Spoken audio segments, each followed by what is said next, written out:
Morning.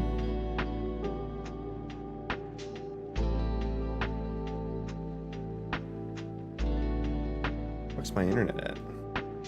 Hello?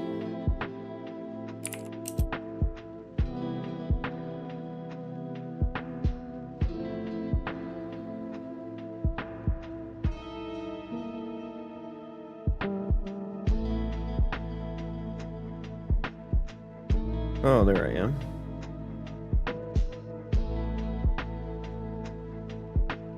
There I am. Ah, of course. Of course I know that man. He's me.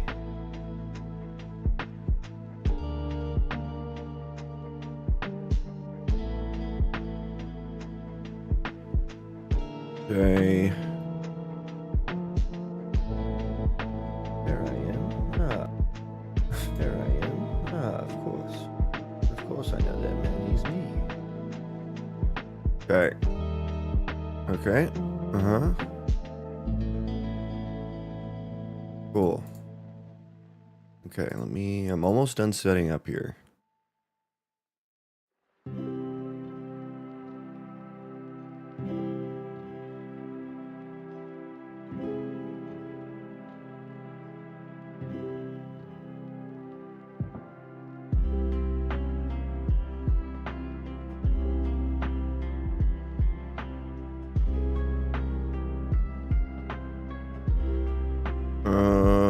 Okay.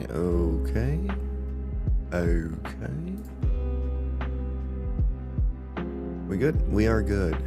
Wonderful. Okay. All right. Hello. Welcome in. Good morning. What are we doing today? What did we do yesterday? Yesterday we got hauling working, which was great. We love that. We love that. And I haven't actually checked this, but I have been. We were doing the inventory swapping. Look at that. Isn't that? We have that. I can swap item slots as well. I can put stuff over here. I can put stuff over there. We have inventory management now. It's a thing. Walter White, welcome in. Good morning. But I'm gonna see if he can actually haul this stuff, because technically he should do the hauling task there. Yeah, so he's gonna go put that in his inventory. He took a weird path there. And look, now it's in that inventory. Isn't that sweet? So we have that working. That whole flow is working. Now, things to do today for this. I need to fucking organize this sheet. Goddamn, it is getting gnarly. Item hierarchy refactor. We did that. We're done with that. We did that ahead of time. I wasn't going to do that until then, but it had implications on storage, so I did it already.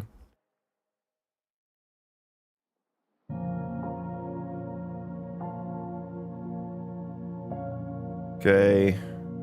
Where? See, this is bad. Okay, post other task, haul to storage. We did the haul in inventory. We need to do haul world now, so I think that's going to be the overarching goal for today. What we're heading towards now. I don't know, we may not get there because I need to actually create like world items. Things that can be dropped in the world. So I think a couple of things that we want to do next.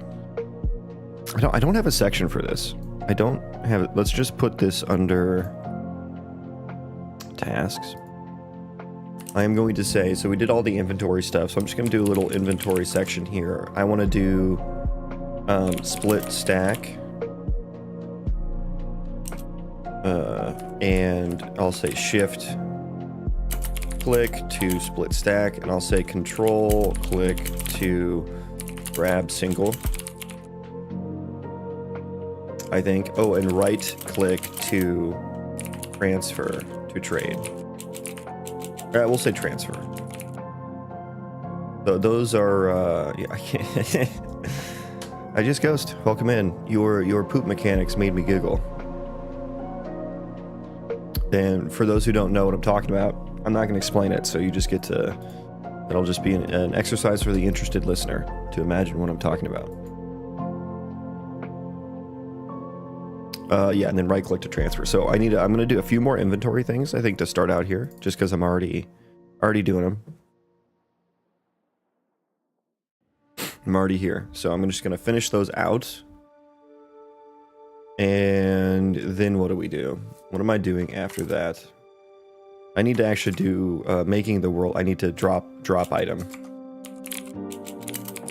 on ground, which is a big one. I have to do like a bunch of shit for that. I'll need to create like an ISMC. We'll need to like, you know, pass in what textures to render on, because I'm just gonna drop little cubes on the ground for now. I'm not actually gonna like drop the mesh, because that's gonna, that like, what do I drop for wood, right? Like what do I don't know what do I drop for arrow? Like I guess I do have a mesh for arrow. I don't have a mesh for wood. So I don't know what I'm gonna do for that. Which is why I'm just gonna do a little cube with a texture on it.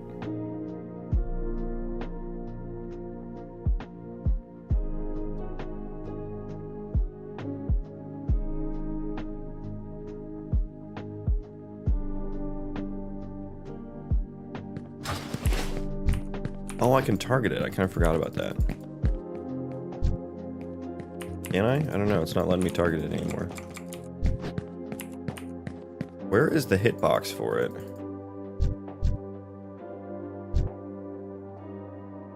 It has a very, very inconsistent hitbox.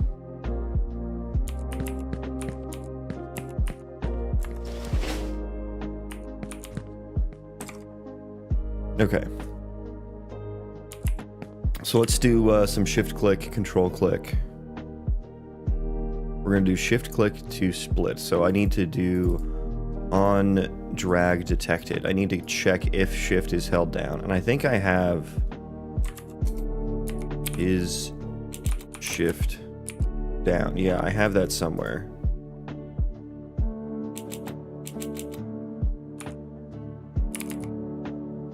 I literally just saw it pop up. Where the hell was it? Is shift. Socket drag drop is shift down. Modifier key state.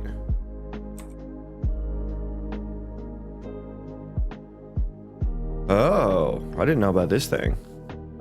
What game is this, or are you making a game? I am making a game. What is this? What is this and how do I use it? Because that sounds useful. Socket drag drop. How do I like register this?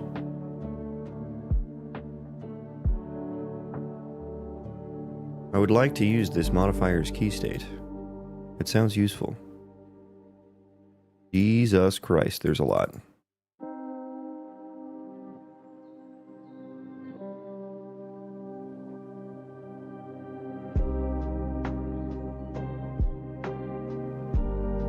Hey bro, what is this? we're making a video game. Welcome in everyone. I'm working on an RPG, Colony Sim Roguelite, with procedural destructible terrain and AI generated quests. So I could probably come up with a better seed to show this. This is kind of flat, but here's my procedural terrain so far. Got a nice red zone over here, some hemp, some big trees. Got like a foresty zone here. Here's me. And we got a bunch of underground caves and stuff. I think there's one over here. Let me take a peek in. Oh, it's right here. Oh, here's a big one.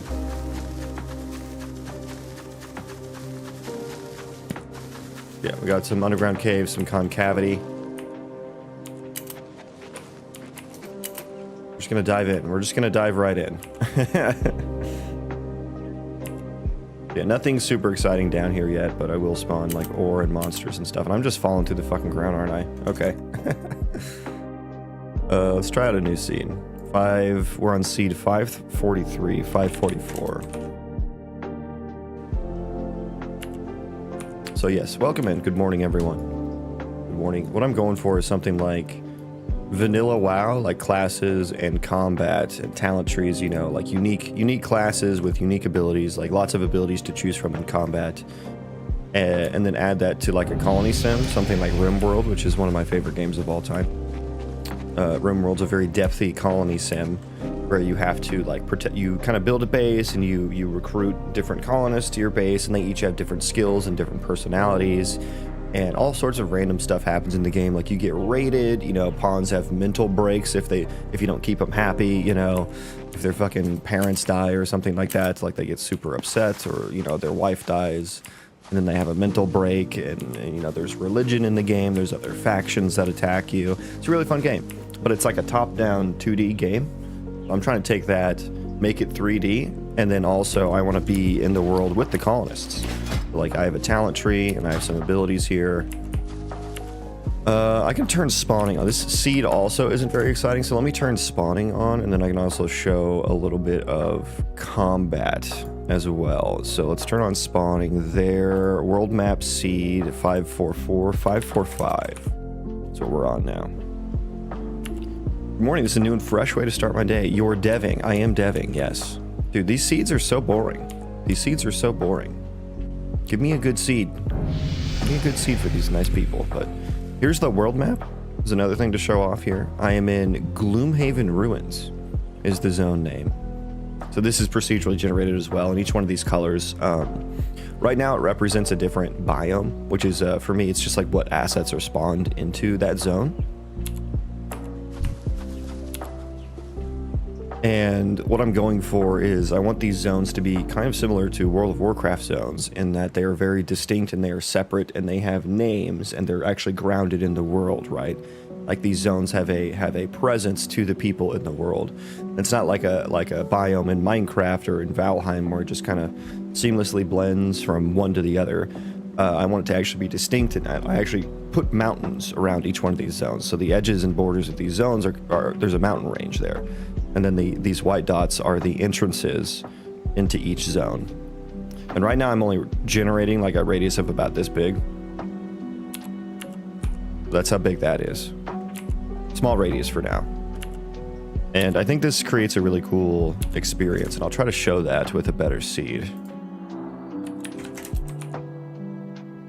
But, you know, in Minecraft or Valheim, you can just kind of like see the zone, you know, kind of just come up in the distance, and the zone doesn't have like a name, you know.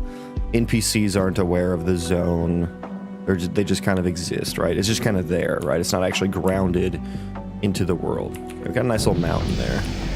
But here's where we can start to see like the difference between zones. I don't have very many yet, but we can see two different textures here. It's the same biome, which is my forest biome, and there's the border mountains there. And there happens, I think there's a zone entrance chunk right here, because you can see where this mountain range, which is the border of the zone, you can see on either side, different colors. But here's where that entrance is that you can actually get from zone A to B. And I still need to blend my textures. Not exactly realistic or anything. Not that I'm going for realistic. Not that I'm going for that. Yes, and then we have our NPCs. So here's a little bit of combat here. We'll do fireball, cast a dot on him. Okay, I'm gonna freeze him. No, freeze him, freeze. Hit him with a couple more fireballs. Melee attack, special melee attack. I can do like a... Well, he's just gonna die from a dot now. He's not supposed to be able to sprint and melee swing. That's not supposed to be a thing. He's cheating. Heal now. Start a 3D level design on Unity. Now this shows up in my feed. Yes, yeah. Welcome to the YouTube Shorts algorithm. It works in mysterious ways. But I'll show you the AI generated quests here with this guy. This is Lenore Line. So I'm gonna have him join my colony. Welcome. Let's generate a quest. So Lenore Line is a 35-year-old female human warlock who is cruel but honest. Lenore had a privileged upbringing but always questioned authority and sought forbidden knowledge. Their relentless pursuit of power led them to become a warlock, embracing the darker side of magic. Despite their ruthlessness, they adhere to a strict code of honor. So what's happening right now is it's probably already back, but I sent an API request to the Gemini API, because it's got a million context window and it's very, very cheap. So I just dumped my entire item database into the prompt. And I dumped every single, like, that background I just read, every character's got a background like that. So I dumped all those backgrounds and all the character names, and what class they are, what level they are, you know, that kind of stuff. I dumped all that into the prompt. So the prompt was massive. And I generated a quest. So let's see what quest it is here. So, the Grimoire of Silent Prayers. And I guess my name is Bardrick Silverbrook, so my character also gets a randomly chosen one each time for testing. Bardrick Silverbrook, isn't it? A rogue, I hear. Clever fingers and a quieter step than most.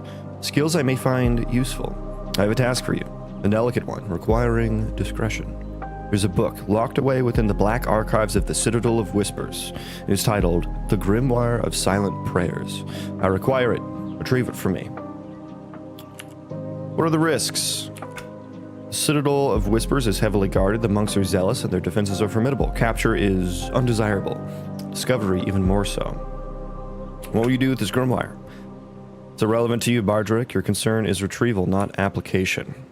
And so there's some issues. One with my UI, and two, like, one of the dialogue options the AI responded to me with was, "Tell me more about Brother Silas," which he has not mentioned yet.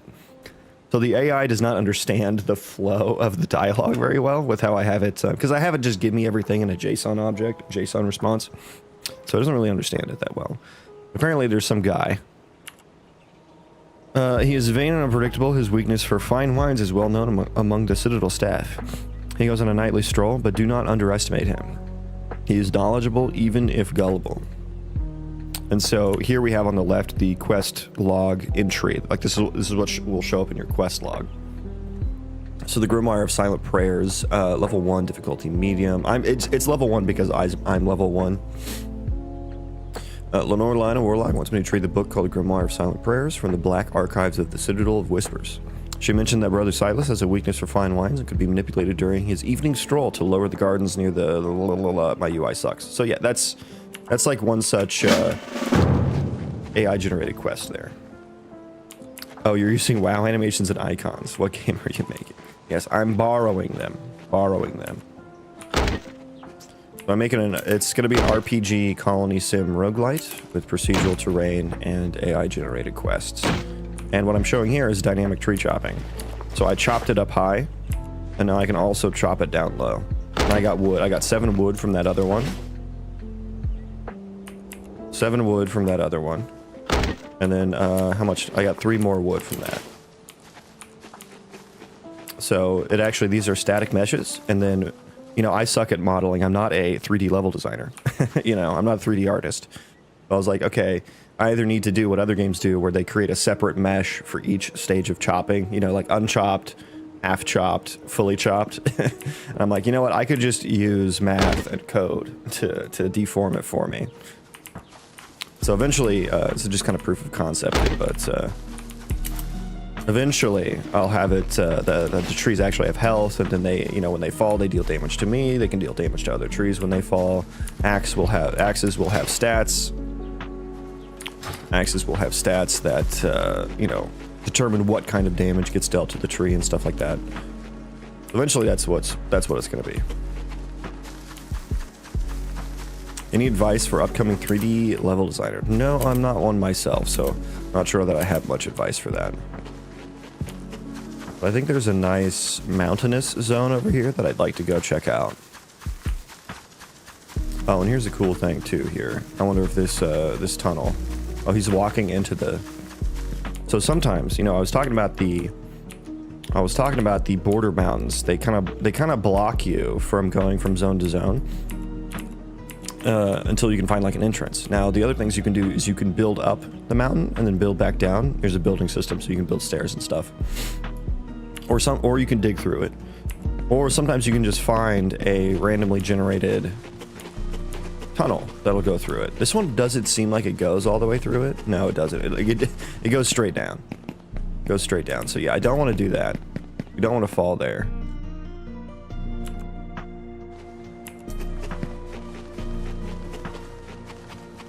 Don't want to fall there. Let me get back out of here. But sometimes there's tunnels that go through the mountains, and it's just a really cool thing to stumble across, and you can get from zone to zone very easily. It's very nice. Very nice. Can you stop hitting assertions for me, please? Okay, my pathfinding just failed, like it always does. Thank you. Thank you. I need to essentially build from source and edit the Unreal Engine source code to actually fix that. I'm not sure what kind of assumptions they're making there, but or like I should say, I don't know why they're making the assumptions they are. The assumption they're making is that they're always going to get a best polygon nav mesh result, and it's frequently null for me, and it's probably because I'm using the nav mesh on such a large scale, which is not I don't think the way I'm doing things is very normal. Like, another thing about my game is that I want it to be online, like running, not online, sorry, that's a bad way to put it. I want it to be running, the entire world to be running. And so if you build a colony in one place and then you run all the way across the world, it's a large world, it's 15 kilometers large. I still want your colony to be running. Like, if you send guys out to go chop trees, I want them to actually have to run out there, chop the trees, bring the logs back, you know? Like, the physical distance matters, and I run them on background threads to do that kind of stuff. So it's very efficient. But if there's like a bandit or a wolf in the forest, I want them to get attacked by that, right? And I think that'll help make the world feel like really alive and stuff like that. See, okay, here's what I'm talking about. Look at this. You see this cave that just goes through these mountains right here? That's perfect. That's perfect. So we are in the Jubilee Gardens is what this zone is called. And we are looking into the Broken Coast, which is next to Shadowed Lake, the Land of the Dryads, Enchanted Lake of Serenity, Ember Mist Wilds, Redwood Forest, Ironvale Crater, Jade Serpent River, the Depths of Hell, just right around the corner.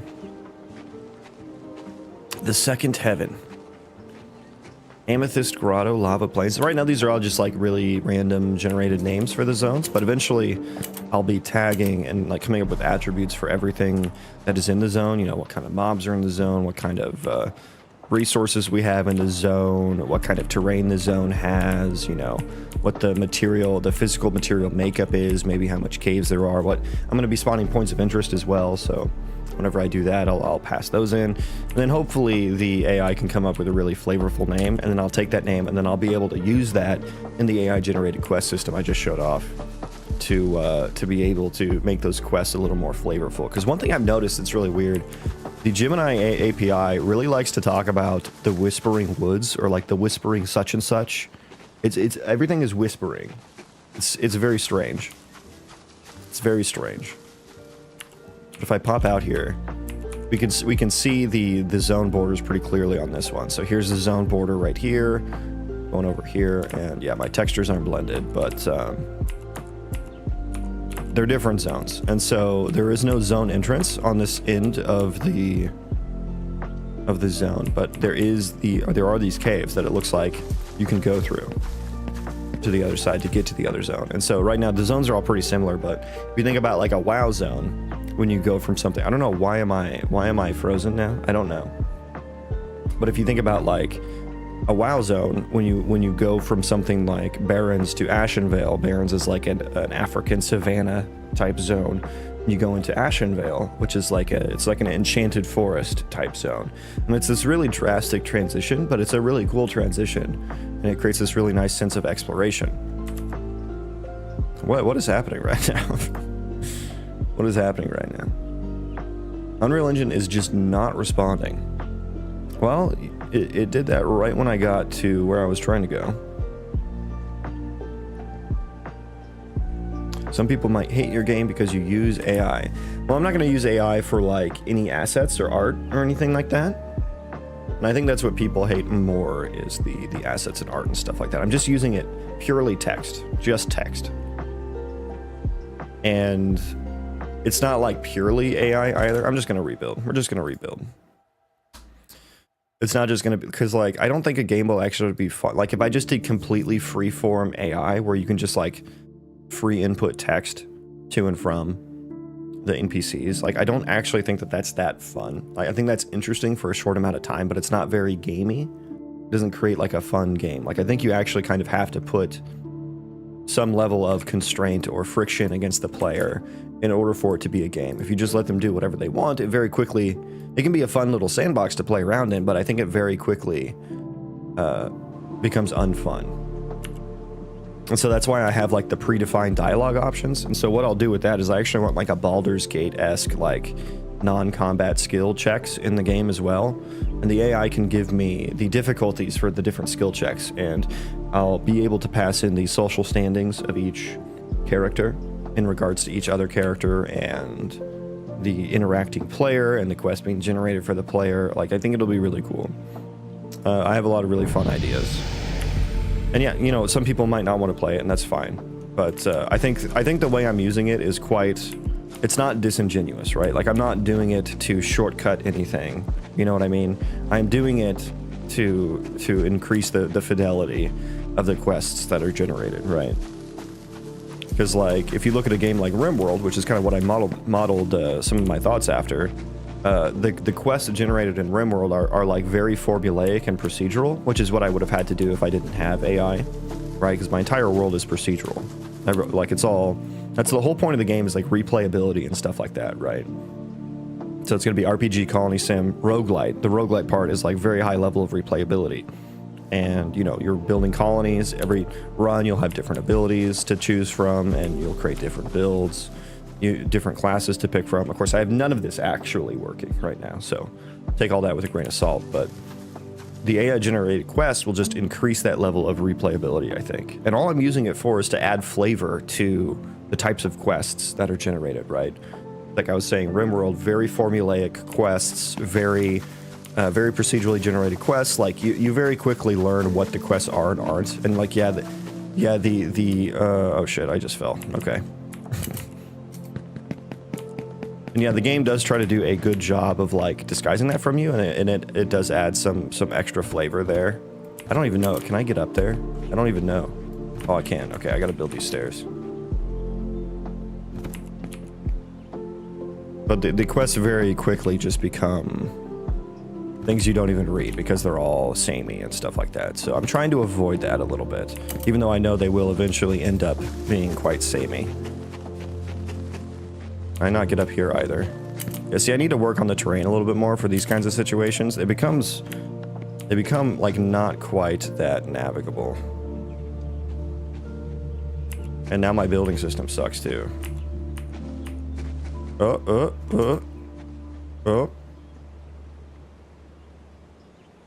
There we go.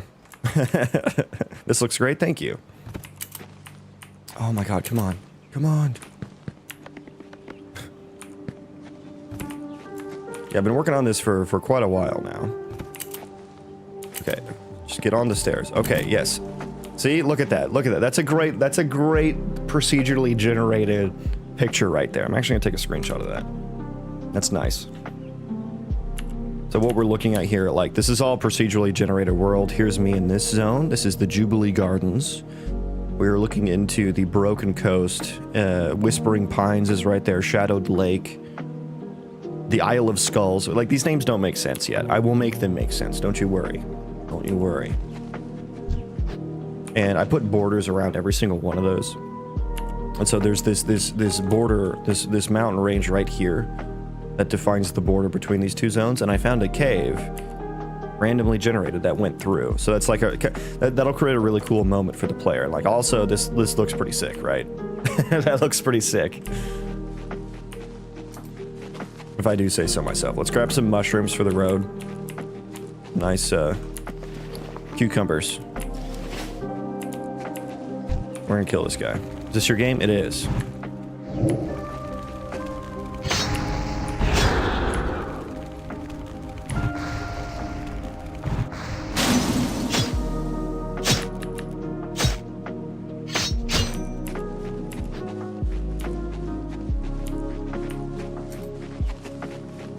So yeah, nothing interesting in the caves yet. I will be spawning ore down there. You know, very a la Minecraft, of course, right? I need to build more stairs to get up here, I think. I don't know if I can... I jump. That's super cool. Thank you. Thank you. Yeah, welcome in, everyone. Good morning. I need to work on the building system a little bit more. The placements for these aren't super useful against the terrain. These are just my, like, dummy stairs. Is this voxel-based landscape or the usual? Neither. It is definitely not the usual. It is slightly... It's not inherently voxelized. the way I generate the landscape is with 3 different compute shaders. And so one of the compute shaders is a height map generator. And that creates basically everything you see on the surface. It creates the border mountains, the different zone terrain noises and stuff like that. It blends between chunks and stuff like that. The second compute shader I run is the 3D noise compute shader that has 2 different kinds of 3D noise. It has this noodle noise here. It creates tunnels. Then it has the cheese noise, which is there any cheese noise here? I don't know if I have any cheese noise here. Okay, here's some cheesy noise.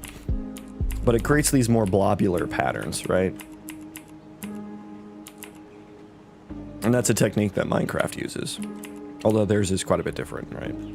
Here's some more blobs here. A few more blobs. Usually, sometimes they're bigger, so these are kind of small. It is Unreal Engine 5, yes. So that's my second compute shader. My third compute shader is a custom marching cubes algorithm. And that is a voxelized algorithm. So that does output voxels. Now, the way that the height map and the 3D noise connect together. So like this hole was punched, like the 3D noise like punches through the height map. And so that's how the custom marching cubes like connects together, right? And so when that happens, it does not, the way they connect together, it does not inherently line up with a voxel resolution. So it's like, yeah, it uses voxels, but none of the vertices are tied to a voxel. And I can show you that with the proof of concept of digging, if it works, because my animations suck. Of course it doesn't work there. Let me try down here. But with the deformable terrain, this should create like a little, so like, yeah, perfect. It looks terrible. It's just proof of concept, but like that created a whole new set of vertices. It does not inherently align with a voxel. So it's like, yeah, I use some voxel techniques to generate the terrain. The terrain does not necessarily line up with the voxel resolution. I do everything on like a per vertex basis, right? And so even down to like the physical material of the terrain. So like each one of those, like I put a colored point on each vertex. So you can see here where the stone is, each vertex, you know, is gray. And the way that these line up, again, it doesn't necessarily line up to a voxel. So it's like, is it voxel? Yes and no, right? Yes and no is the answer to that. And so whenever where did I make that hole at? What I need to do is the reason that's that color is because it doesn't have terrain data yet. So now that I generated it, it filled it in with, apparently there was rock under there. So that's what happened. But when I actually like, you know, when I actually write the proper terrain deformation code, instead of just like, you know, blasting a little cone out of it, because that created so many vertices. Like you see all those vertices it created, like that's way too many, right? And you can see like the resolution of the world is like much lower than that. So I need to like do something that's closer to this. And you can start to see some of the voxels, you know, you can kind of see the trained eye can see where the squares line up and stuff like that. So yeah, that's my TLDR on, is this voxelized? Yes, but actually no. Yes and no. Sir. Oh god, the pathfinding failed again. That happens so often. It happens so often. So yeah, we gotta rebuild there. We should probably build. I want to wait for at least 5.7 to come out, the next Unreal Engine version, because it's got nanite foliage in it. Thank you CDPR for that. Before I build from source, so I'm trying to kick that can down the road as far as possible, because I don't want to have to handle like merge conflicts and stuff like that when the engine updates. Since this rimworld based, would you colony get raided while you're away? Yes. Yes. And so how I'm thinking of like aligning that with the roguelite system is like, you know, when you level up, you get new skills every few levels or something like that. Okay, well here's a shitty seed. But when you die, you start over from level 1. But whatever you did in the world, like the world state is still the same. So whatever colony you built is going to be there when you get back. And I think I might do like a small static time skip when you die, so that like maybe your colony gets raided while you're dead. you know, or maybe, you know, you set your defenses up really well, so all your colonists are fine, and they've actually collected more resources for you. And so, you know, you have those resources to use when you get back. And so there's kind of a bit of meta progression there. I'll also have some, you know, currency earned that you can spend, you know, when you die, some form of meta progression somehow. Some form of meta progression somehow. But then also, like, while you're dead, your base might get raided and some of your colonists might die, right? How much is GUI versus scripting? It's probably like 80% C++. Does the terrain deformation work with nanite or lumen, or are you using both? So I'm using dynamic mesh components for the terrain chunks, and dynamic mesh components do not have nanite. And lumen is just lighting, so I haven't really like done any of my lighting settings, really. I haven't figured out what I wanted to do with that yet, so. These are all just like placeholder assets that I picked up for free, so this isn't even like the full... This isn't what the game's gonna look like, right? I'm still just working on like foundational functionality, right? So voxel loads for the height map. No voxels, it's just a height map. Like the voxel, yeah, the height map is a, it does have a resolution to it.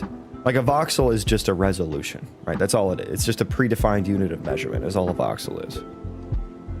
Then the noise generator changes them to a mesh. I have been trying to build something similar, but learning game engine design, not game development. Yeah, it's difficult to wrap your head around, but essentially what happens is you'll get an array of vertices, and that's just the locations of all the verts for the terrain. And you'll also get an array of triangles. For me, that's what Marching Cubes outputs for me. And then you can take that data and you can build a mesh from it. So when you have the verts and then what order they should be connected in to form the triangles of the terrain, that's what a mesh is, right? That's all a mesh is. And so I can give those to the dynamic chunk mesh, and there's some built-in functions that I can just, you know, do that pretty easily. But also what I do, because I'm wanting to run the whole world at all times. You know, so you build a colony here. If you run all the way over to the other side of the world, you know, all the different colonies that are throughout the world, I still want to be running, right?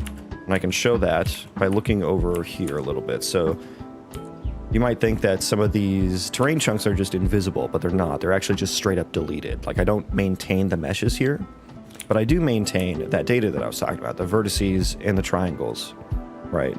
So why I save that is because you can store that in a bounding volume hierarchy.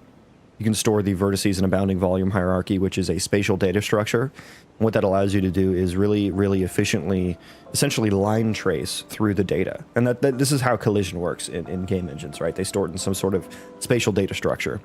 And so that way you don't have to iterate over every single triangle in the mesh to determine if a line intersects the triangle. You can just iterate through the local ones in whatever resolution you have your bounding volume hierarchy in. So that's what I do here. And PCG and Unreal Engine, usually you need collision for that. That's how it works. You need to do some sort of collision to put things onto the landscape or some other object. I don't have collision because there's no actual mesh here. But then how does PCG know that there's going to be terrain here? I built my own node to do that, right? I wrote my own PCG node that does line traces. It samples points. I rewrote the point sampler node to actually sample the spatial data structure that I have. This saves me memory, right? Because like running the whole world with procedural terrain, that's a massive technical challenge, right? Memory is my biggest bottleneck right now. I'm using 14 gigs of memory right now. That's an editor, so it's not the real thing, but I'll need to save all the memory I can is my point. And so me being able to sample this data that's not actually doing anything is one way that I'm doing that. And then also the shaded part that we're looking at, that's the nav mesh. So I can do the same thing with the nav mesh. And it actually has a really nice built-in function to where I can just give it the triangle and vertex buffers and just be like, you know, here's the nav mesh. And so I do that for everything. And this is how I wrote my own ECS system. That's how these guys are moving around in the world. And so let me see how many there are actually. Run the visual logger for a hot second here. Okay, stop. It's very laggy when I do that. Let's see. So I have about 1,000 guys spawned. Usually I have 1,000 to 2,000 people running. And that's just in this small section of the world. But they run on these invisible parts too, right? Like having the nav mesh here is how I move the guys around, and it all happens on the background thread. Like if they're not rendered, everything's on the background thread essentially. If they are rendered, then they are, for the most part, instant static meshes. They are vertex animated instant static meshes. And if you don't know what that is, that's basically, you have skeletal meshes and you have static meshes. Skeletal meshes are essentially just a bunch of static meshes connected together, and they're kind of expensive to animate because you have to move each bone, each component in the static mesh every frame, which can be a lot. That can be expensive to animate on the scale that I'm doing it at. So I can't do that. You know, you can't do that in Unreal Engine. They're just called, you just use an actor with a skeletal mesh, right? If I just use actors, I wouldn't be able to run 1,000, 2,000, 10,000 that I can now, right? And so they are vertex animated instant static meshes. And what that means is I've taken all the animations for those skeletal meshes and I've baked them into a texture. There's a built-in plugin to do that. And then what you can do, those textures, if you can have a material that takes those textures, and those textures have information on the animations, you know, where the bone positions are in each frame, and you can use world position offset to make them look like they're moving. Like these are just static meshes. Like I baked the skeletal mesh into a static mesh. They look just like actors now. When I get close to them, so you see how we just kind of, there's like one frame of flicker that I need to fix, and the shadow turns on. So now he's an actor. That guy's an actor. Now he's a static mesh. It's very hard to tell. It's very hard to tell. Like, if I didn't tell you about it, I bet you wouldn't have noticed, other than the shadow popping in and out. And they don't have collision on them. So I had to write my own, like, velocity and gravity processor to move them around in the world and keep them on the terrain and make sure they don't just fall through the terrain and stuff. So I've basically rewritten a lot of the typical ways to do things in order to run the entire world at a time.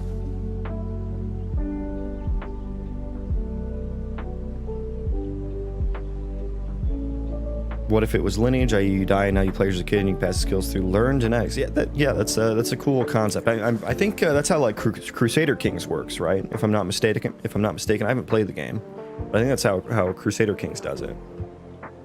This guy knows what he's talking about. Yeah, I've done quite a bit. I didn't know anything about Unreal Engine before this project, or C++ or game dev really. So it's been a massive learning curve for me over the past almost 3 years now. Almost 3 years. You making a private server? No, this is Unreal Engine. This is not. I know this looks like WoW because I have WoW icons, which apparently is all you need to look like WoW, but this is not WoW. I will give the icons back when I'm done with them. Don't worry. Don't worry. And so lately, let me see, is there a colonist around here that I can recruit? Yeah, here's a guy. Lately, I've been working on colonist tasks. Oh, Jesus. That was really weird. That was a really weird sequence of events there. And so I'm working on the kind of colony sim side of things. So I'm going to have this guy join my colony. And let me see if there's anything I can get you to do. Okay, there's a mushroom here. Well, here, there's a guy like right next to it. Perfect. Okay, join my colony. I can say things like go forage within a radius. We'll just do 10 meters. And so he found those mushrooms there. And so now he's going to walk over there and he can collect those mushrooms. Oh, and he's eating one right now too because he was hungry. But now if I look in his inventory, he should have at least... Did you eat both of them? What the frick, dude? God. Little chunkster over there. Oh, he just picked another one. Do you have that in your inventory now? He got hungry in the middle of his task, but he went back to doing the task. That's actually the first time I've seen that. Okay, now he's got 2 mushrooms in there. But now I can, like, take those mushrooms, right? So now I have the mushrooms. Or I can let him, let me see here. What I just got working yesterday. If I give him that, I can build, like, little containers for the colony. Just put a chest on the ground right here. Well, first of all, hey, you, go, construct. Oh, he's so hungry. He was about to go construct it, but then he started eating. Okay, let's go find some more mushrooms then. That's funny. But there should be some more mushrooms somewhere close by. I'm just gonna tell this guy Did he construct that yet? No, he's still eating. Hey, you. We're just gonna have you forage. We'll just do in a 40-meter radius. He didn't find any. Okay, yeah, he did.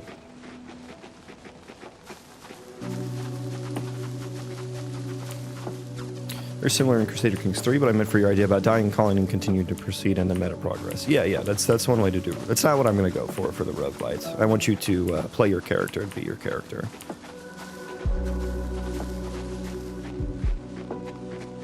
Okay, where are we going, buddy? He's really trying to find some mushrooms, isn't he? Oh, there's some. Good job. Nice. Well, those are like right outside. He got him though. He got him. Good job. Now where to? I wonder if that container got constructed. Let's see here. Hang on. Hang on. So now I want you to haul your inventory. Uh-oh, is he stuck? No, he's going. See, the container got built, so now he's hauling his inventory. Put it in there. Did you do it? Nice. Yeah, look, now we have mushrooms. And then eventually what I'll need to do is when they get hungry, right now when they get hungry, they either use what they have in their oh shit, my bad. Sorry for the flashbang.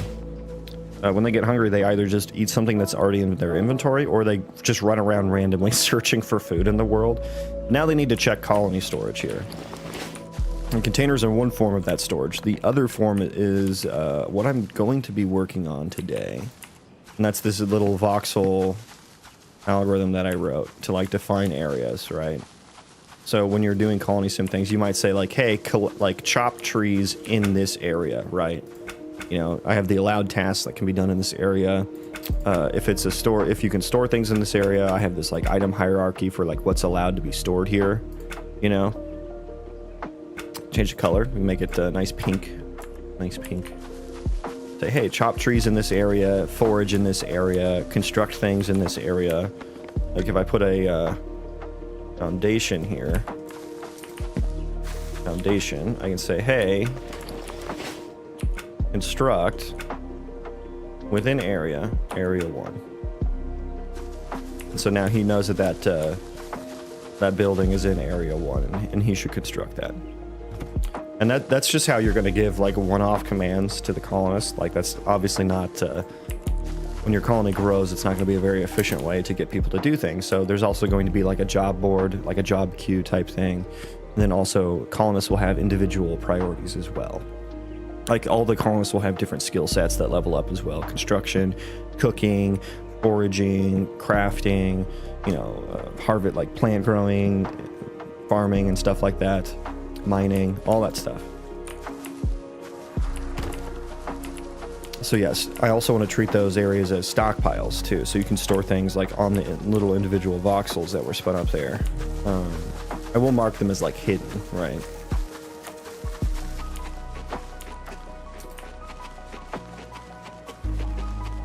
Devlog? No, just streams. I don't really do devlogs. Turns out creating videos is kind of hard. A lot of work. Who'd have thought? Very cool concept. Best of luck with it. Thank you. Thanks for taking the time to answer me. Yeah, of course. Thanks for stopping by. So yeah, I've been working on the colony tasks recently. I just like refactored like literally everything. This is the only devlog we get. Yeah, you just get streams. You just get streams. Maybe once I actually like get actual assets, I'll do something like that, you know? Instead of like reusing WoW icons and stuff. We'll see, maybe.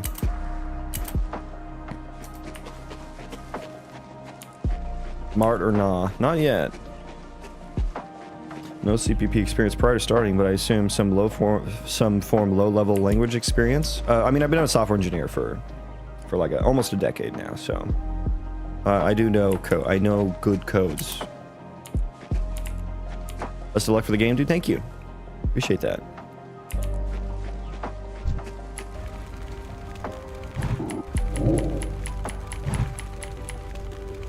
Oh, we got an archer. The archers actually kind of suck here.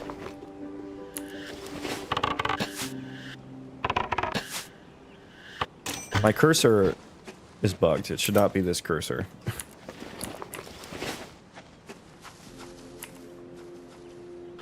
Engine, Unreal Engine 5. See how bad this animation is? I completely whiffed the tree. There you go. I'm a Unity guy. Yeah, I've tried out Unity. It's nice to get started, very quick to get started, but not having access to the source code is a big thing, a big downside. Then of course their pricing model is just dog water. So, and that whole debacle that happened. So, miss me with that. I also like having the ability to, what did I just click on there? I also like having the ability for visual scripting, even though I routinely say that I hate blueprints all the time. I do like the option. Like, it's nice for UI stuff, right? Nice for UI stuff. Noodles aren't so bad. Sounds like World of Warcraft sound effects. They are. They are indeed. I'm borrowing them. I will give them back. I promise. So, no, don't worry. They're just placeholders. They're just placeholders. So yeah, that's the world. That's the game. Yeah, right now kind of boring because it's all forest basically.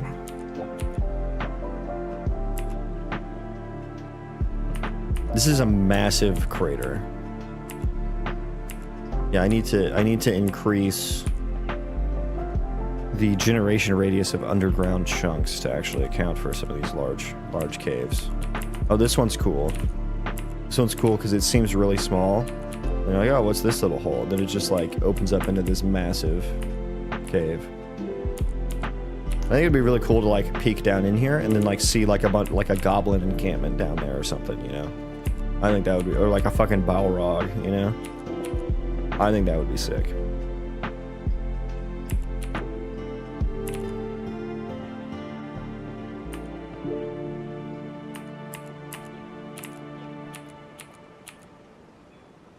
So yeah, that's the game. That is me showing off the game for about an hour.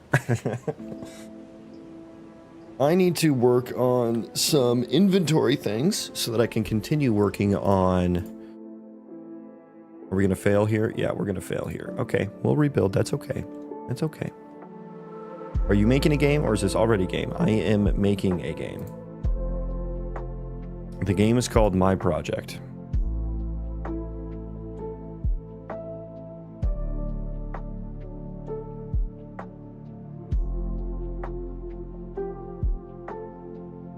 But I'm going to work on, like, I did some inventory stuff yesterday to help with the hauling tasks so I could test it easier. So I'm going to continue doing that. I'm going to work on, I think, no, I don't think I'll need. I think I'm going to do, like, shift click to, like, split the stack, you know what I mean? Well, I also need to handle merge stacks, which I guess I can do after shift. So we're going to be doing some blueprints today. So on drag detected, I'm going to need to understand what modifiers are held down, if any. And I did find an F modifier info, so I'm just going to do a quick search. Unreal Engine. Modifier info? Is that a thing people use?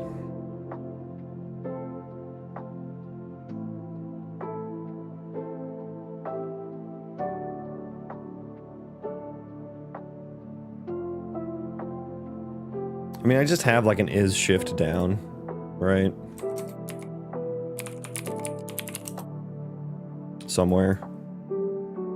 Change target is shift down. It's on my character. I should at least have that on the controller. Why did I do that? Oh, I also just put shift on there. Yeah, I wonder if I should just like, yeah, let's just maintain a local one here. Should I do that on each tooltip? Probably not. That feels like overkill. Maybe I'll do that on the parent inventory of the item. Well, but then I'll have to do it for the... I'll have to do it for the. Well, no, I'm not gonna do it for the character sheet, the character panel, because when would you be splitting stacks there? So it's only for inventory, only for inventory.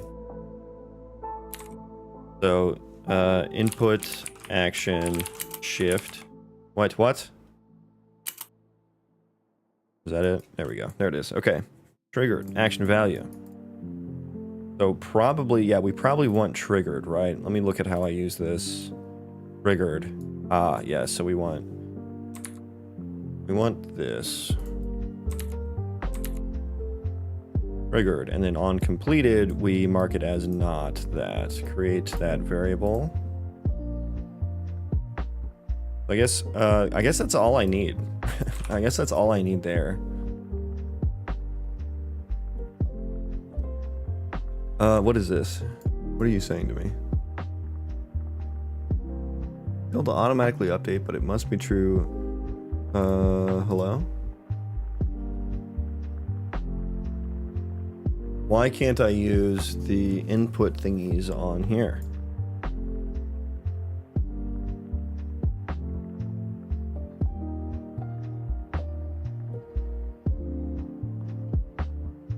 Is there some setting I need to use for this? Or can you just not bind? Can you not bind to input actions from a UI widget? Well, that's kind of annoying. In that case, I will probably have to get it from like the player or something.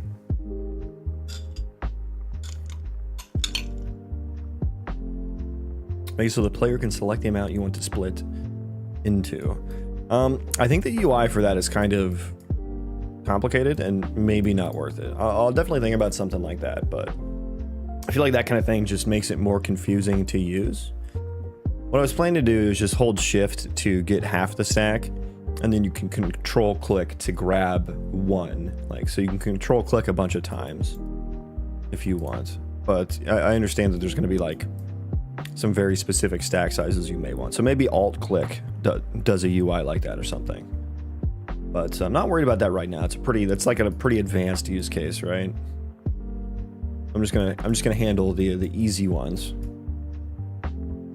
But yeah, how do I use an input action in? I guess let me search here. Unreal Engine input action in UI widgets. Is that possible? Because it's kind of telling me there's an error. I'm gonna get enhanced input to work on UI widget. There you go. All right, answer. Okay. So it's like we did a different solution. Okay. I can do the on key down, right? Or is there an override like on key down, on key up? I just don't know if I want to like hard code the shift modifier, because when you use like controllers and stuff, it's going to be a different button. That's what the input actions are for. Is your inventory on the player or stored in the level? On the player.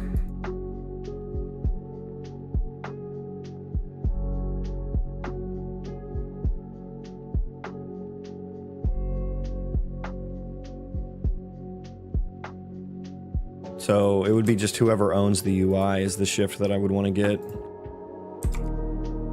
Did I close out of that? Oops.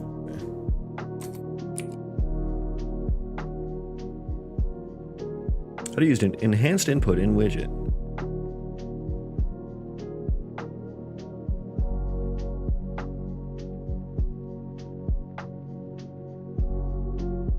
Yeah, it should definitely be in the player controller, not the player. Yeah, I definitely fucked up there. Bind, so he's doing it in C++. Is not what I want to do for this. How do I handle action mappings in a UMG widget? That does not, this is not the same as what I'm asking.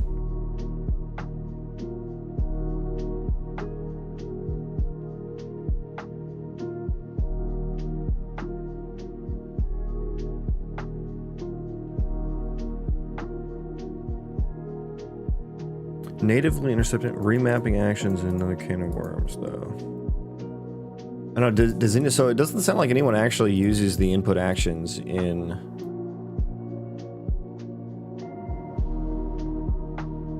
widgets. Okay, you know what? I kind of just want to like, let's just throw like an on shift.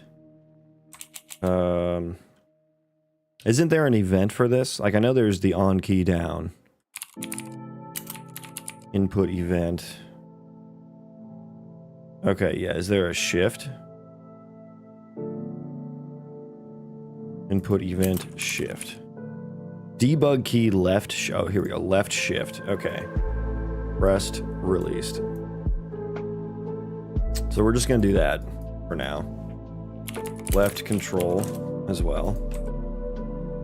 And so let's do I'll duplicate this and call this is control down. So we're just gonna do this for now. What? I deleted it. I deleted it, please and thank you. Clear. Wait a second. Is it still doing that? No. Okay, hang on.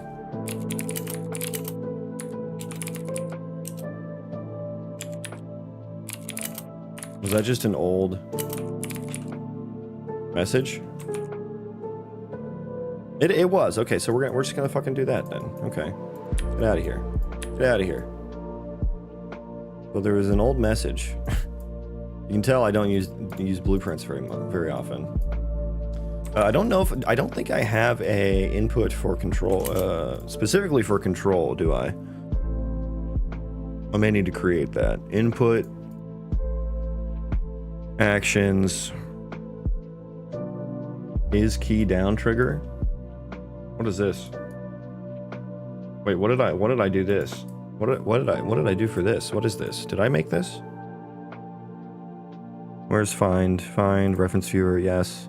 Nothing uses this.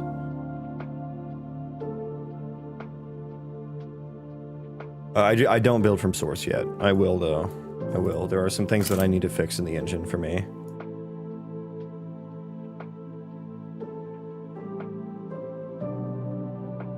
Can I use this? Can I use whatever this is?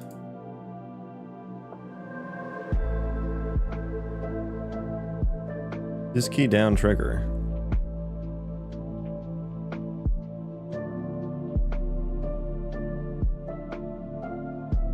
Modifier key.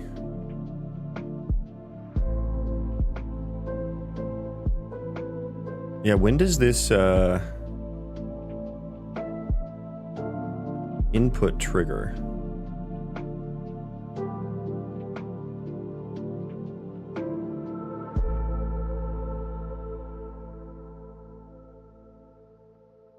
Base class for building triggers. I don't remember creating that class.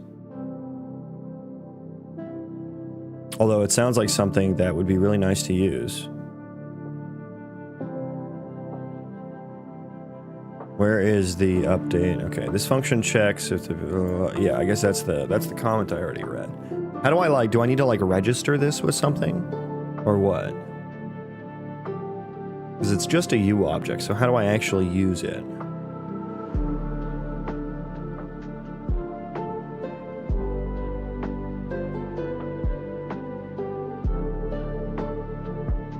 How do I actually use this? Unreal Engine input trigger event.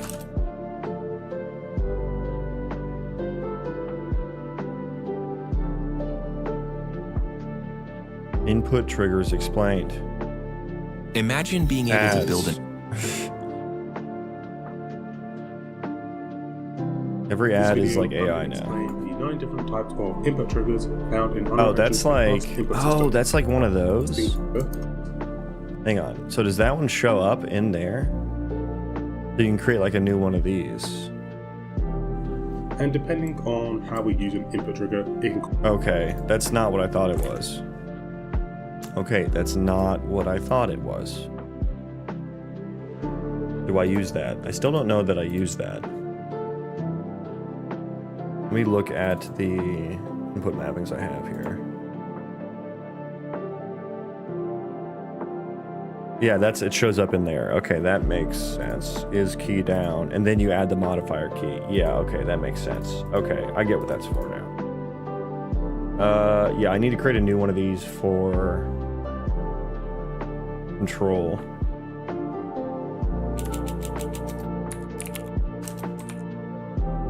Yeah, and it's a manual. We're gonna manually do it. Basically, manually name it, I should say. Left shift, right shift. I guess we can do right control as well. And then there's also, I have crouch on a separate one, so you can bind that differently. And I don't want that to consume input or anything.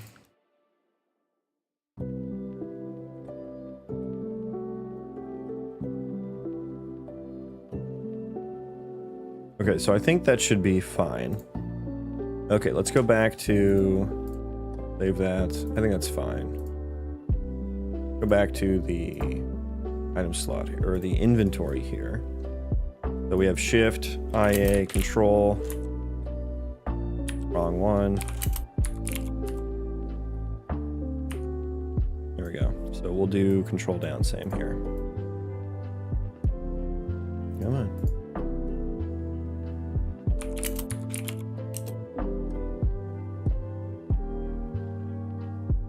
My comment, please.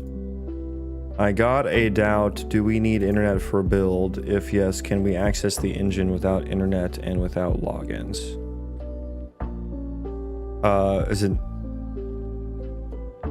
I mean, if you have the engine downloaded, you don't need internet to run it. I'm not 100% sure of what you're asking, but you would need internet to download it.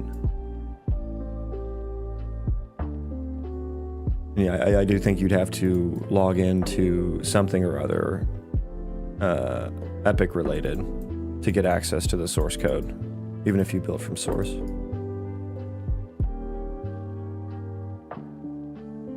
You don't need the internet to run the engine.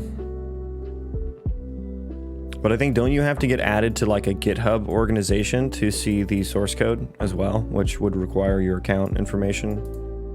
Maybe they don't do that anymore. That was a thing at some point. Anyways, on drag detected. I'll need to grab the parent and grab the, which is anchor now, which is like not, I should not be using anchor for this, but we're gonna fucking do it anyway. Cast inventory is control down. It is shift down. Okay, so we have this. And so the payload, I'll need the quantity on there now as well for the payload. I'll open up the payload.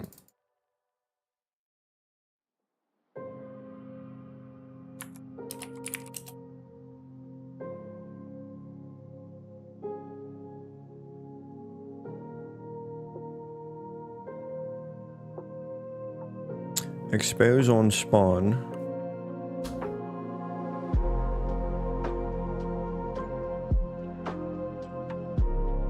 Okay, so this is where we'll need to come up with the quantity.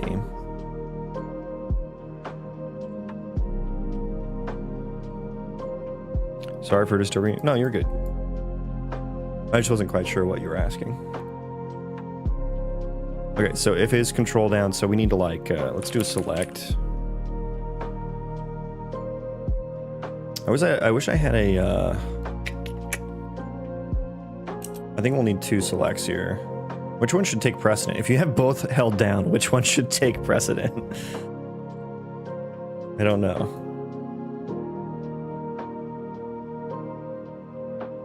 If is control is down, quantity, but if you control click again,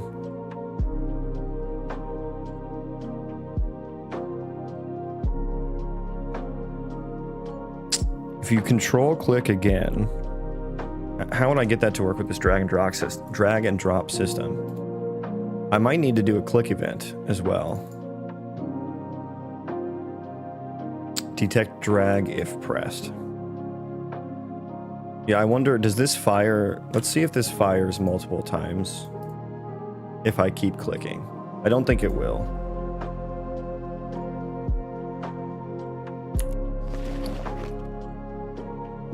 Yeah, you do have to click and drag. You do have to click and drag.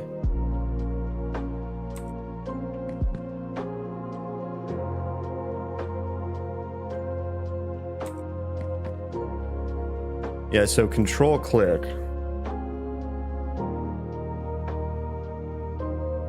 Detect drag if pressed.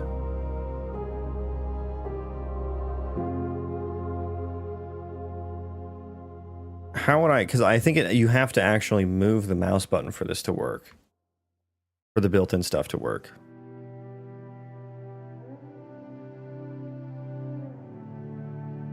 No, I'm planning to switch to Unreal. I got the source code already from GitHub. After build, do we need login and internet? No, you can run. No, you can run the engine without internet or logging in. But I mean, you can probably just run it now and see for yourself. At this point, sounds like you got the source code and everything.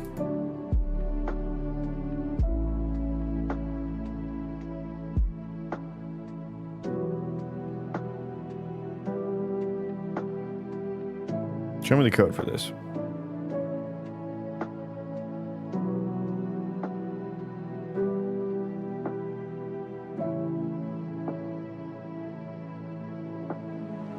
Detect drag.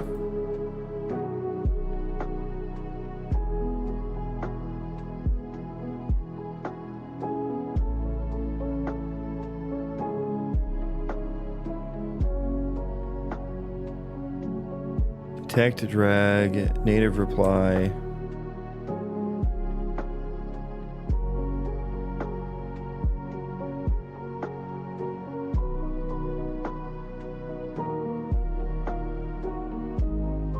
If a drag is detected, it will send an event.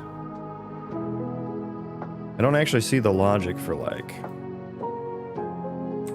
handled? Yeah, where's the actual logic for the drag part? Me? What is me? Return a... It's like the new this.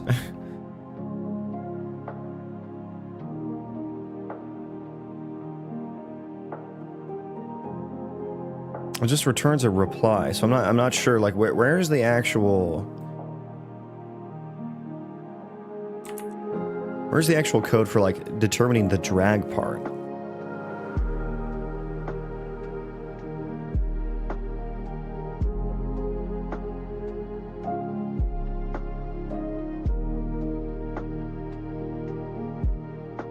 Given the pointer event, emit the detect drag reply if the provided key was pressed.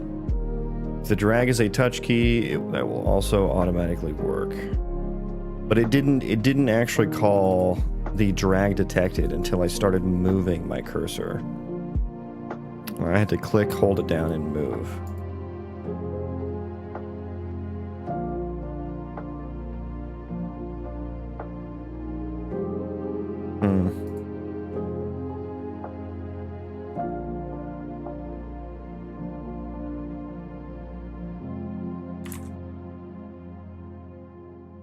We're gonna start debugging here.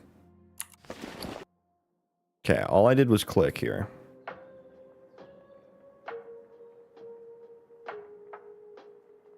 And drag key is left click, right? Left mouse button, yeah. What is this, pointer event? Affecting button is the left mouse button. I mean, yeah, this isn't gonna show me anything I don't already know, though.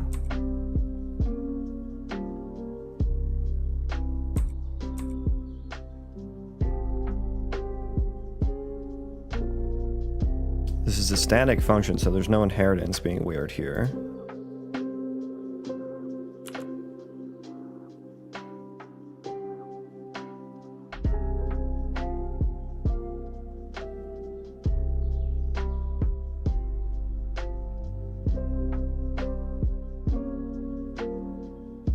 native reply. This is usually, that's an F reply.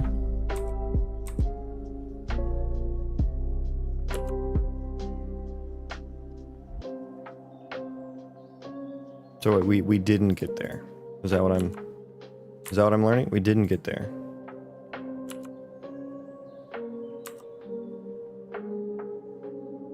Oh, is this the inheritance part? Hang on. What is native reply here? What is native reply? Where is it? You reply base. Am I blind? I can't see native reply. Oh, that is, hang on, that is the native reply. Native reply. Detect, yeah, I don't know what the fuck this is doing. This is not going in there. I'm not hitting that breakpoint.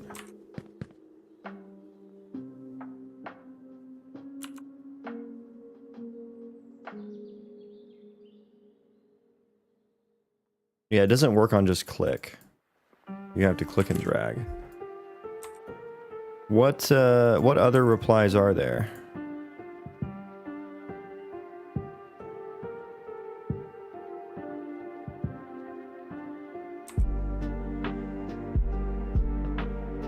I don't wanna, I could find usages, but that's gonna be like, there's gonna be so many. Yeah, there's so many. Just stop.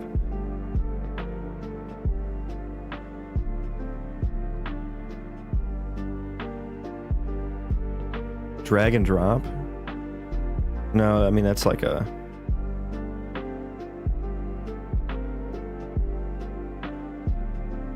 The drag drop event, pointer event.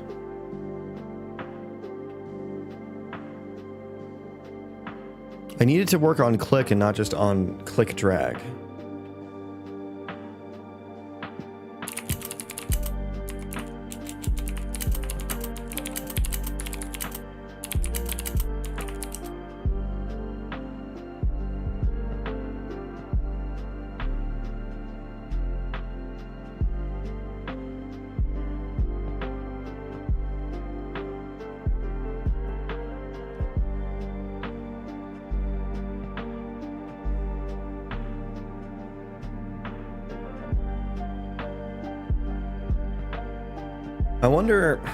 I wonder...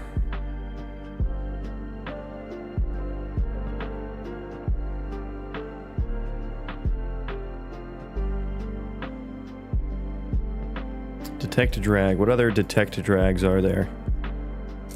Search for it in header files.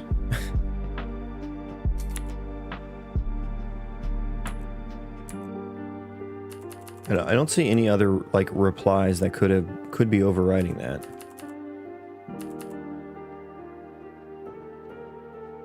Handle, left mouse button, on, mouse button down.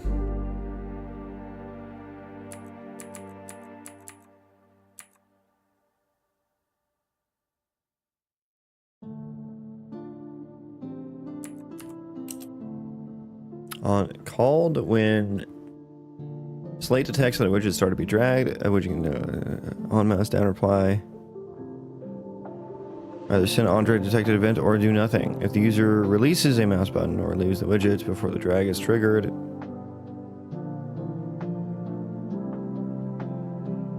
I didn't think that this part would be that hard.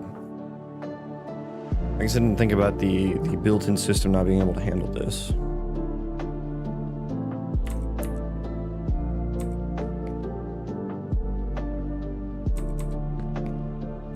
How does it usually work in games? You like shift click.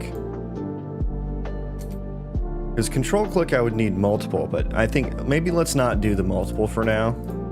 Maybe let's not do the multiple. We won't worry about control for now. Just to keep being productive. And so we want to go on drag detected. Back into here. So we're just going to worry about on shift down. So I want half rounded up, I think, quantity wise. So I need to... Where is my inventory? The actual inventory. Well, the item works. That works. So item, get quantity.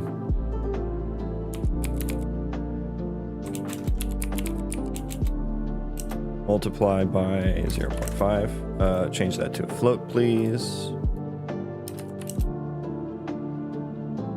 Multiply by 0.5 and then round. No, we want a ceiling. So we return that as an integer. So is shift down. We return that. Otherwise, just return the full quantity.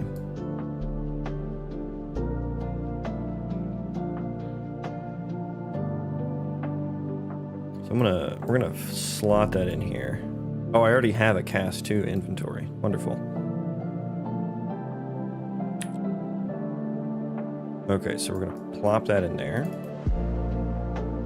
Refresh that so the quantity shows up and we can just fit that in.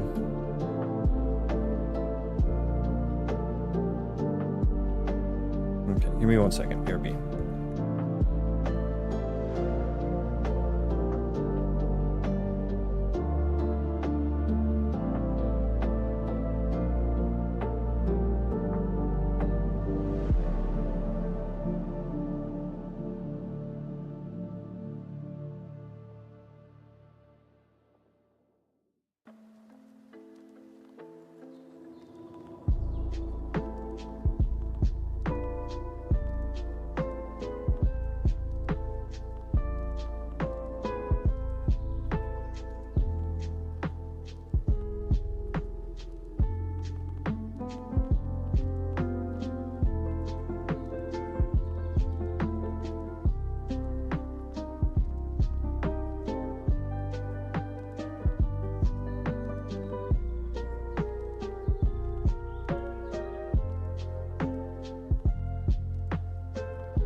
Apologies, I am back. Had to rescue my girlfriend from a treadmill that wouldn't turn off. Anyways, yeah, so we have the quantity logic here. And so now I just need to on drop wire that quantity up, I think. Should already have like a place for that. Yeah, quantity here. Now, I also want to do something else as well. Where's the payload? Drag drop payload.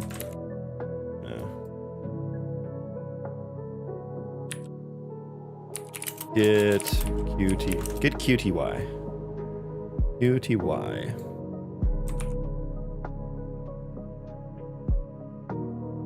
Could you do a class or blueprint node that is stateful and changes state on key down and key up, then use/check the state of that node object, set var to enum or something like that.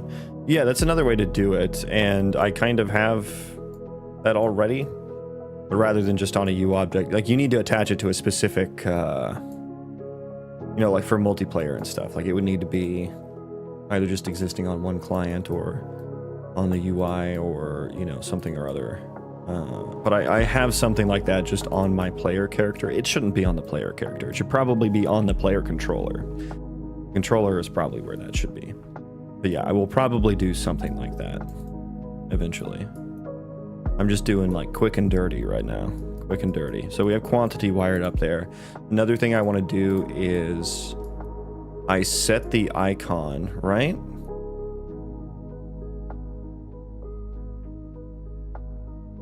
I thought I set the icon somewhere to like empty. Do I not do that?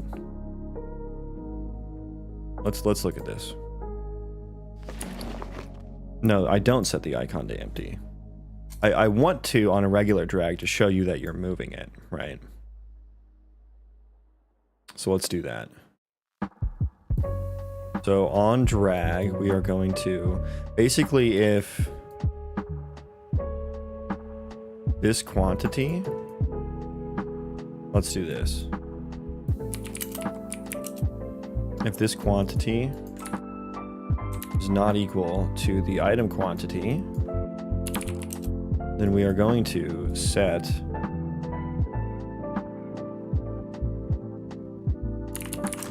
the icon, set item icon.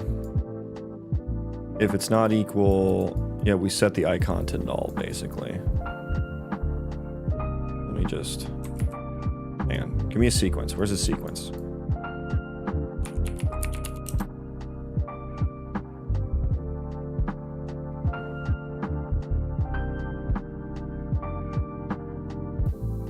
And this is backwards because now that's not going to. There we go.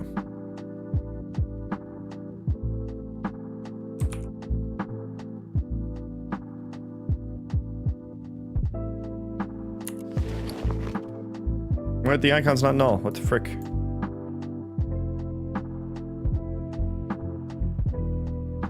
That didn't work. That item icon. If they're not equal, oh no, I did it the wrong condition. That's probably why that didn't work.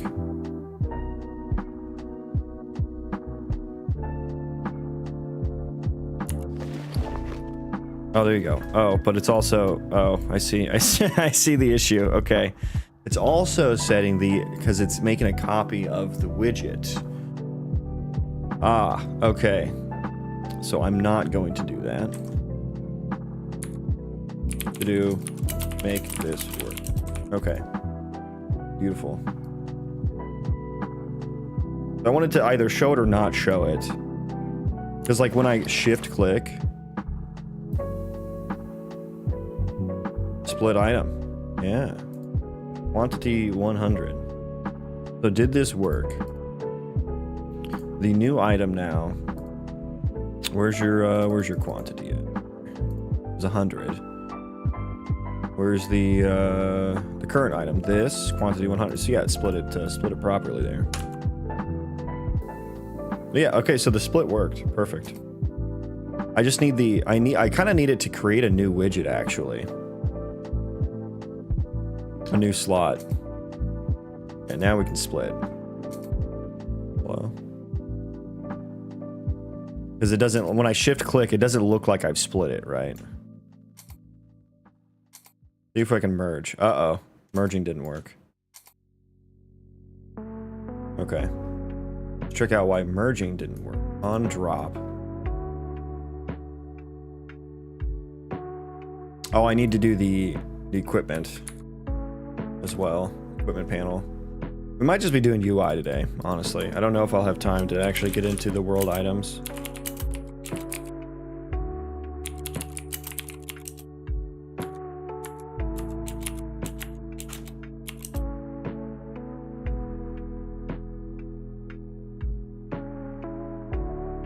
Dragging out payload from inventory to item inventory item to move. Trade item, 2 slot index.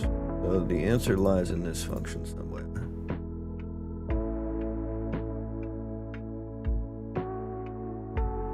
Oh yeah, I was swapping incomplete items that weren't the same, right?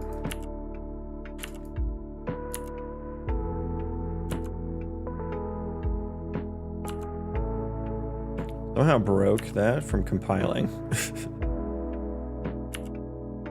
Compiling during runtime. Okay, so I want to... We can swap, we can do that. Then I can't... Oh, I can stack, yeah. I can stack. But if I do, I can't shift stack. I see. So that's the... Yeah, so there's another condition here I'm not handling. So swap with item. If they are the same... Well, this should be getting hit, right? That should be getting hit. Yeah.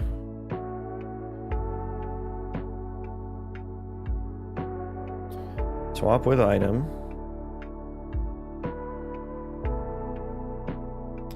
Oh, it has 175 in it now. Uh-oh, we may be out of sync here.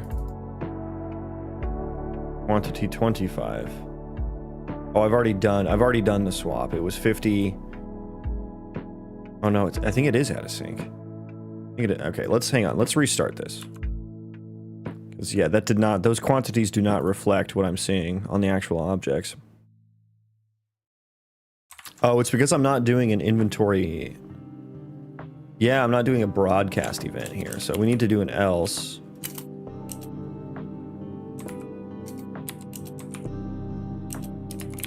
From inventory.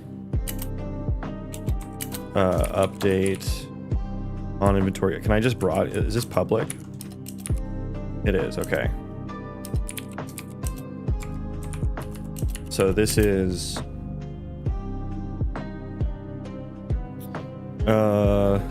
I'm gonna say manually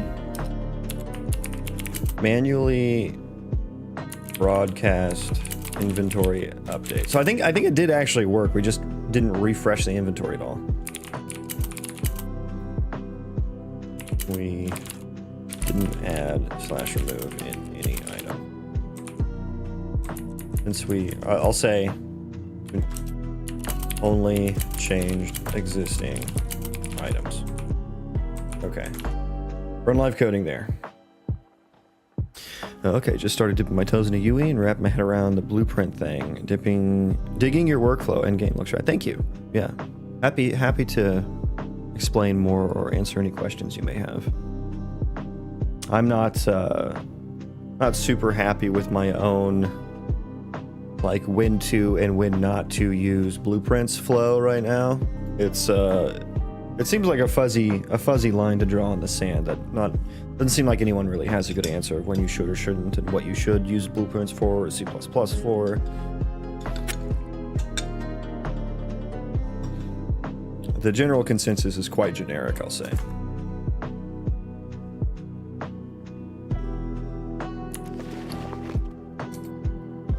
Okay, so I should have 250 in my hand right now. Okay, it did not update.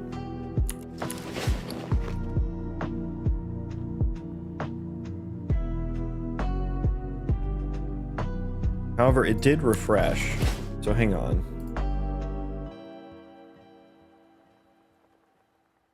Oh yeah, I didn't hit that breakpoint.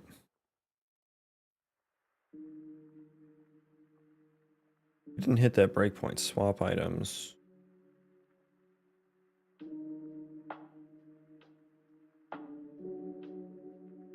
So wait, what are this is God, I have so many conditions here. This is, what condition is this? Swap stack item. Can't swap incomplete items that aren't the same. I'll say partial item.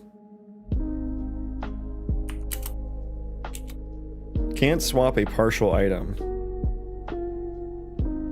that isn't the same as the target. And then this is just swap two items. Swap two items. Stack item into another. This is just moving an item.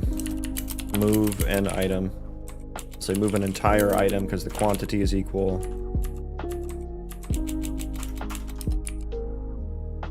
And then what is this? This is just move partial item. Move partial item into empty slot.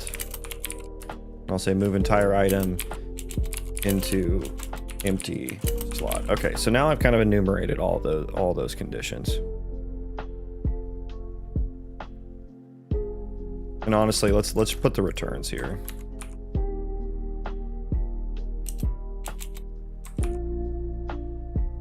Okay, live coding on that while we figure out what's happening here. That was move. What was that? Move. It should have been stack item into another.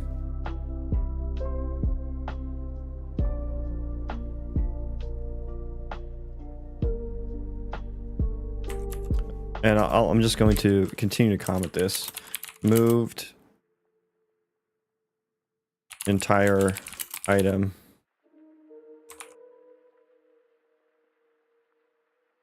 and this is like moved partial item.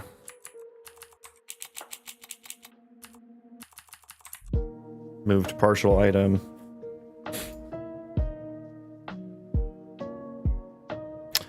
Moved partial item, remove old one, old empty one. Moved partial item.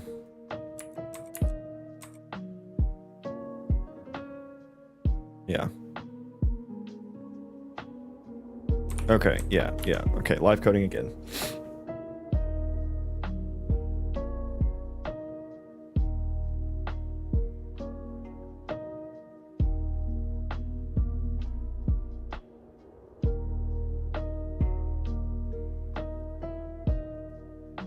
Okay, let's restart here.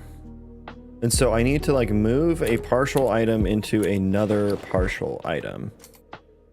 We have 500 and 500. If I shift click into that, why didn't that hit the breakpoint?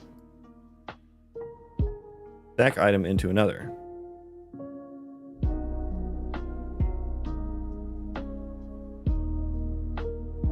Yeah, nothing happened there. Did we hit that false there? Which condition did we fucking hit? yeah, just fucking breakpoint all of them, I guess. What the hell is happening here?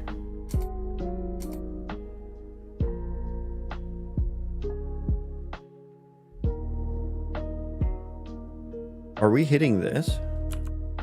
Oh yeah, okay. No, that makes sense. Yeah, the wood is not the wood is not supposed to be stacked that high. So a swap actually should happen, right?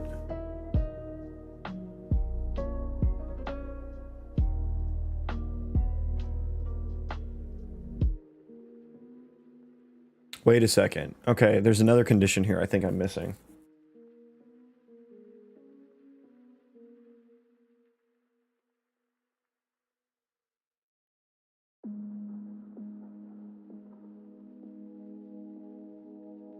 So the max wood stack size I think is like 20, but I just set quantity to 1000 just for testing, so that's why I can't stack those properly. But there's another condition here I think that I'm missing, which is I just lost it. What was it? It was, yeah, if there's no space. So if they're the same,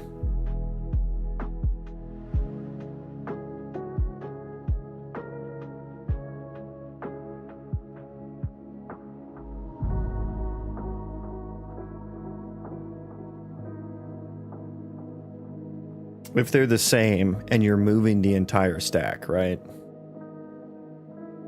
Does that work?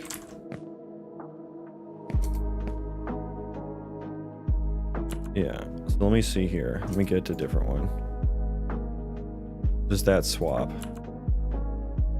No, it stacked it.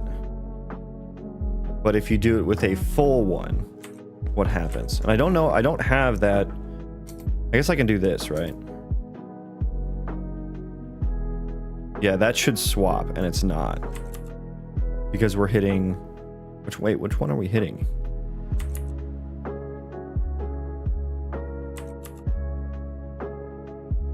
We're hitting that. If remaining quantity space equals 0...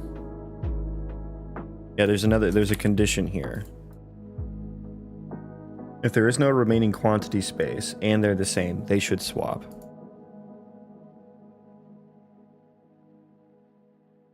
So I should do something like this.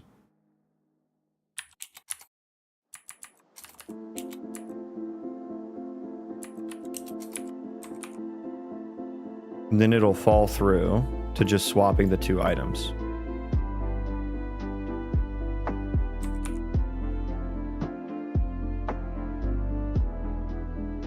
I'll say, if there is space, stack as many as possible.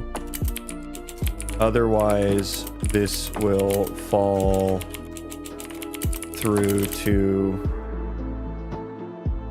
swapping the two items.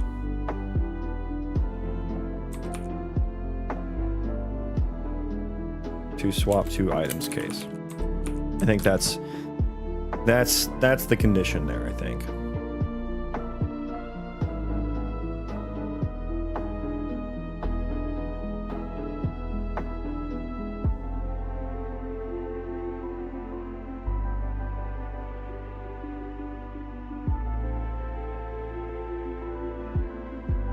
Yep, we got to the swap two items.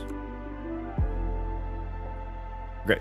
Nice. Okay, we got that condition working. And we can stack, and everyone's happy. Oh, okay, it's working great. Working great. This trade items function has grown significantly in complexity. Significantly. Now, what I want to do, yeah, I need to create a new widget when I move it.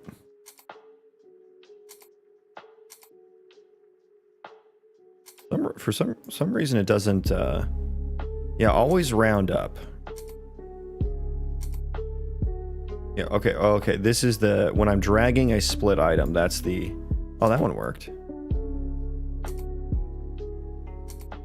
Okay, I'm holding shift 1. Okay, yeah, so we dragged the final one. Make sure we didn't create any extra ones. Nope, we're still at 200. Okay. Okay.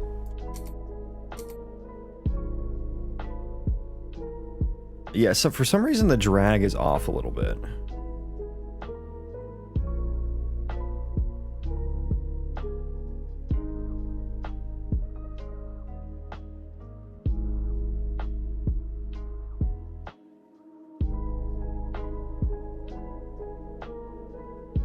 Like it doesn't like, you see that? I can't drag into that one now. I don't know why. Nice, okay. I think that's working. Now, I guess I need to test how this works with other people's inventories. Join me. Show me your inventory so I may stack things into it. Nice. Wait. Oh, I copied it. Oh shit. Oh no, I didn't. I just didn't update it. Interesting. Right. So that would have been... What would that have been?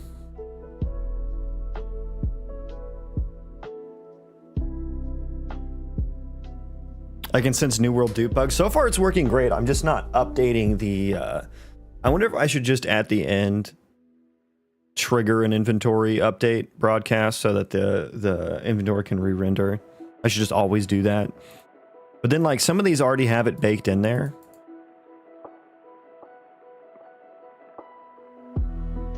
I mean, I just tested like the duping, right? Like I was fully expecting my rounding to like accidentally create a new one. Like I was expecting 200 arrows to be, or 201 arrows, or something like that, or 199. But yeah, dude, those New World dupe bugs were wild. That like completely ruined the game when on launch when that happened. That was crazy. But I think that was mostly, I think that was in response to network events, if I remember correctly. It wasn't just like inventory transfer, which all of that would need to happen over network, right?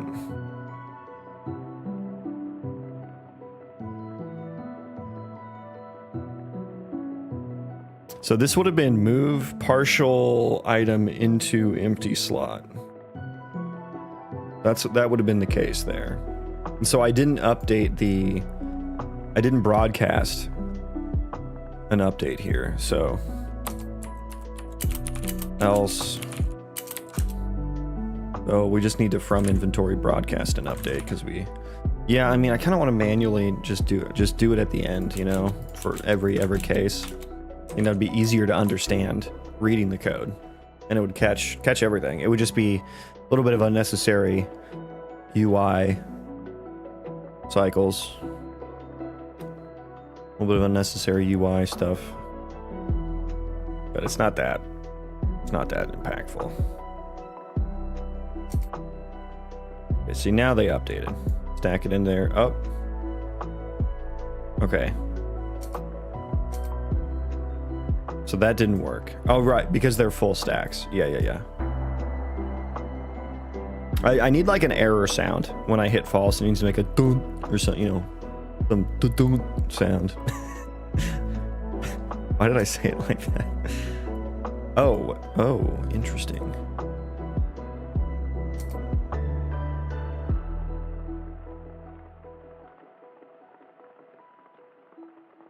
Ah, it didn't update. When I stack into it, doesn't update it. See, it updated there. Yeah, let's just do this, because there's just so many scenarios here. But I'm returning everywhere, so I can't just do it at the end, can I?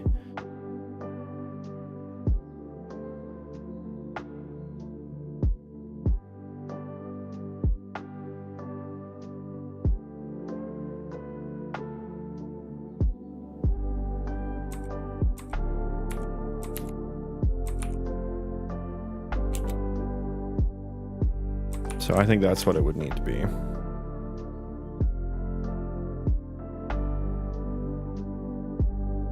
You know, there's only one person's inventory. I only need to update this. So it's always going to do extra updates. So yeah, maybe I should. We'll see here. So that was what, stack into. Okay, now it updates. Yeah.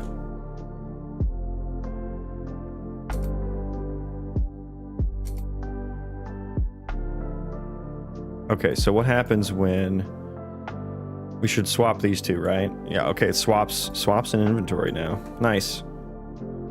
Hi, what are you cooking? I'm cooking some inventory updates here. We're doing like split stacking and transferring in inventories and handling all the different conditions therein. What is there a condition I haven't checked here? I think this is working now.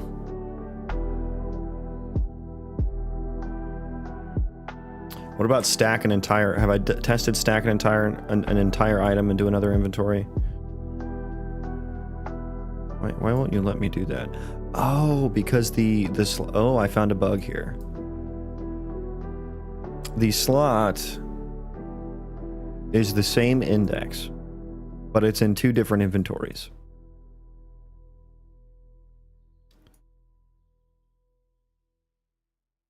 But it is two different inventories. So that makes it not a valid place on drag over. If they're equal. And there's an additional.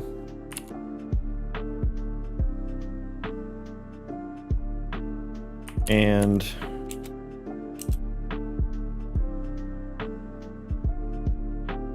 is dragged item slot and the from inventory.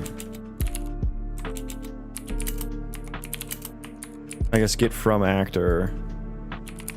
That also needs to equal. Which, what do I do as the from actor? Is it like a git owner? Git. What do I set that to?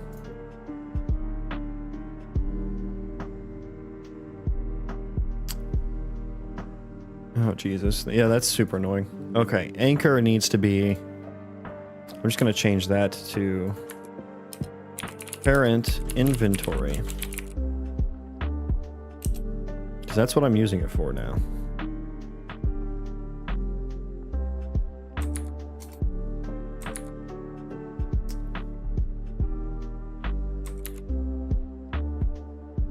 And then also, let's just change that to... it can't be a parent inventory because I'm also using it for the equipment component. Shit. Okay, so let's just call this parent widget.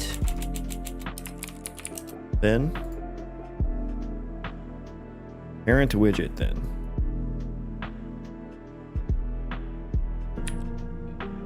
Git owner is equal. Put that in there, put that in there. The noodles are getting a little uggo.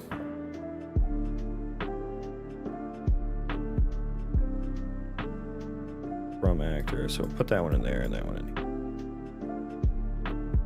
Jesus. Actually, should we do this? Here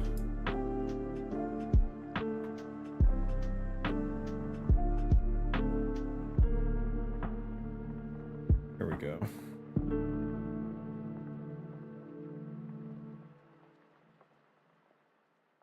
Okay. Okay. It's looking a little cleaner. A little cleaner.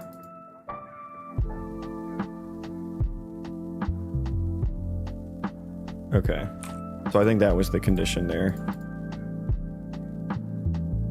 I didn't think it would have blocked. I thought that was just for highlighting. I wouldn't have thought that would have blocked the actual trade from happening. Move that over there. Okay, now it can work. Whereas before, it's the same slot in both inventories. There we go. Yeah, okay, so I think we're all set there. I think it's fully working. Okay, back to the list. Right click to transfer. Right click to transfer. Do I want to do that? I basically need to check if there's two inventories open on right click. Otherwise, you use the thing, right? Now, do I trigger that from? Where do I trigger that right click from? I know there's a use item function that I have.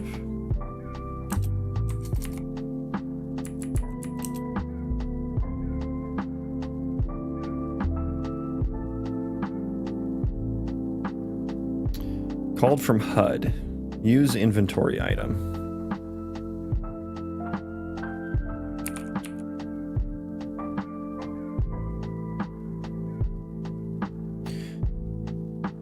How much of a pain would it be to do something like a SQL DB where each inventory type is its own table and it has a foreign key pointing the object to its own and an entity that owns its inventory? Yeah, so you wouldn't want to do that for 99% of games.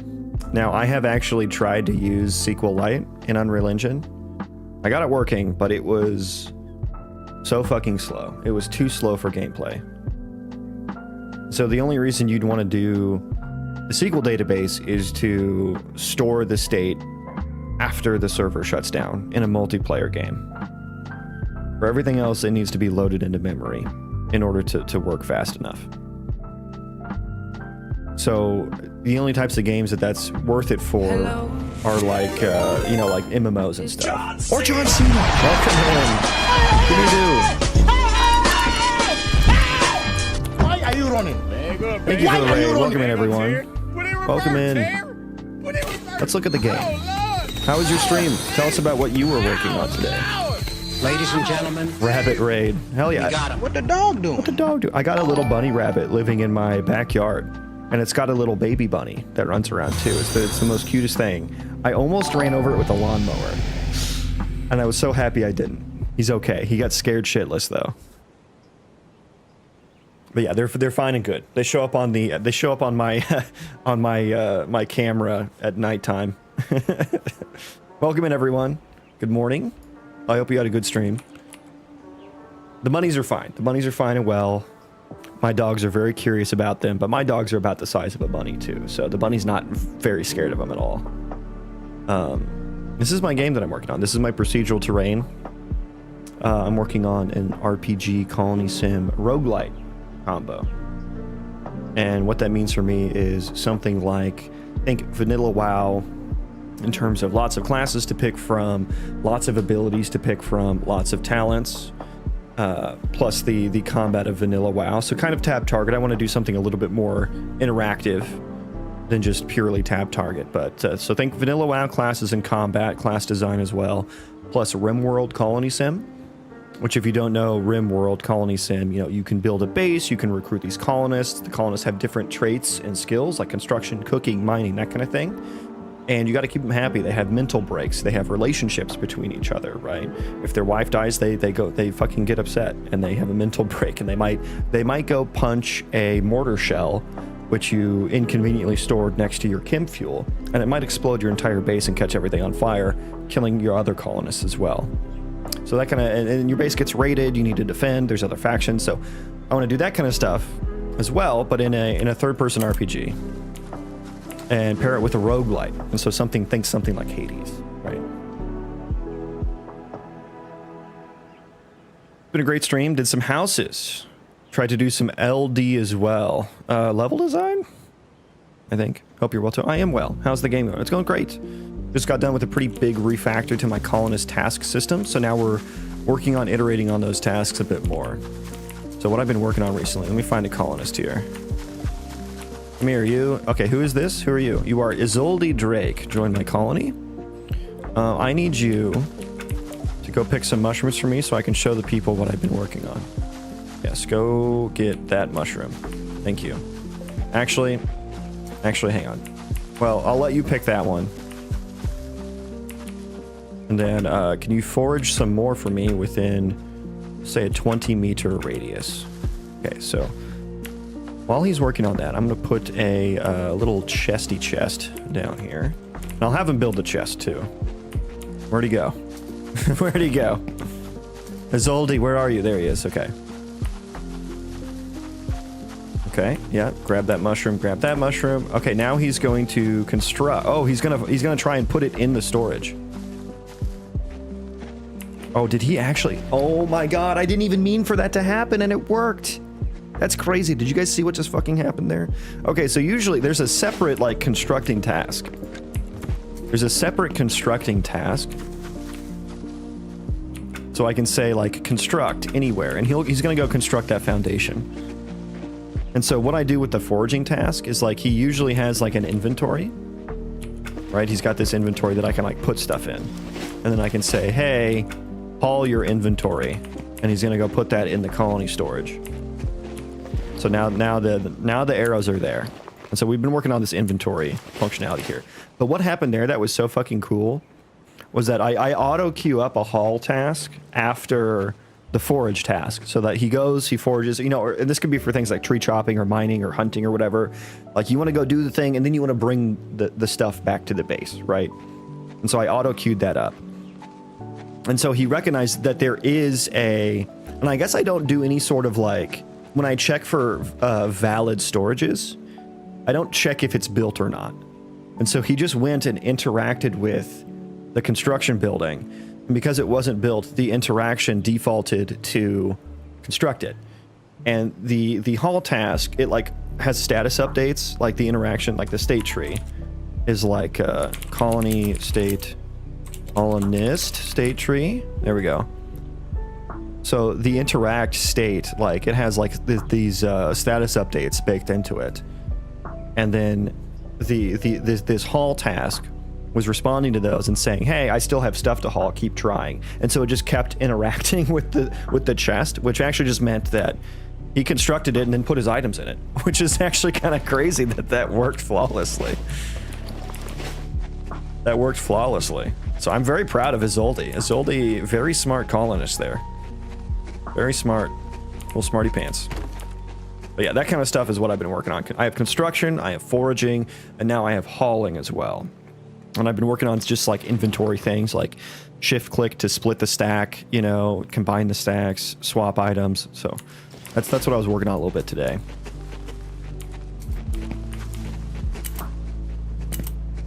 Yeah, here's my procedural world. I think it's pretty cool. Here's my map. Where are we? We are in the Enchanted Lake of Serenity, which is supposed to be a desert, so that doesn't really make sense.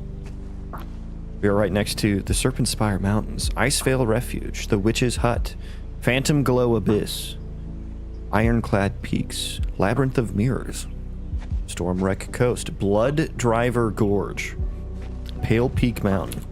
So I'm going for very like high fantasy theme stuff, and none of those zones actually look like that, right? I only have like 2 different biomes and a few different terrain noises.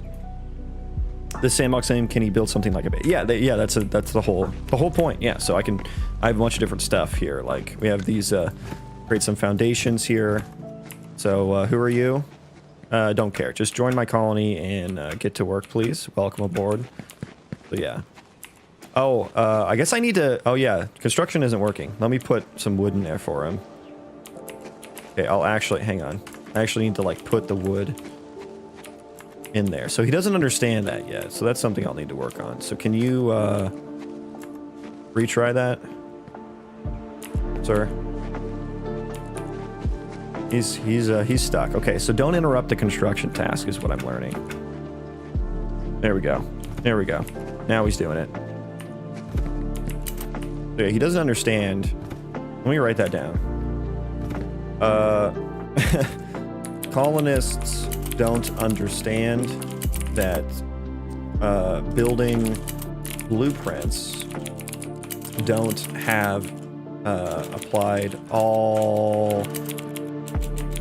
resources. And I guess I didn't do that because I need the hauling task to work, right? So he should actually, like if I were to create a little chest and put some wood in there, he should understand to go pick up the wood, right? If I put this wood in there, he should understand to go pick up the wood and put it in there. And then I'll be working on, I think, probably tree chopping is next for the colonists. I have dynamic tree chopping, so the trees chop wherever the axe connects at. Runtime edit the mesh, which I think is pretty cool. So I got wood from each of those. I got 11 wood.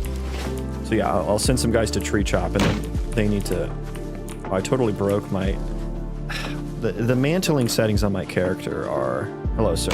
Do you mind? Do you mind? I'm fucking chopping a tree here. You almost got your head taken off, bro.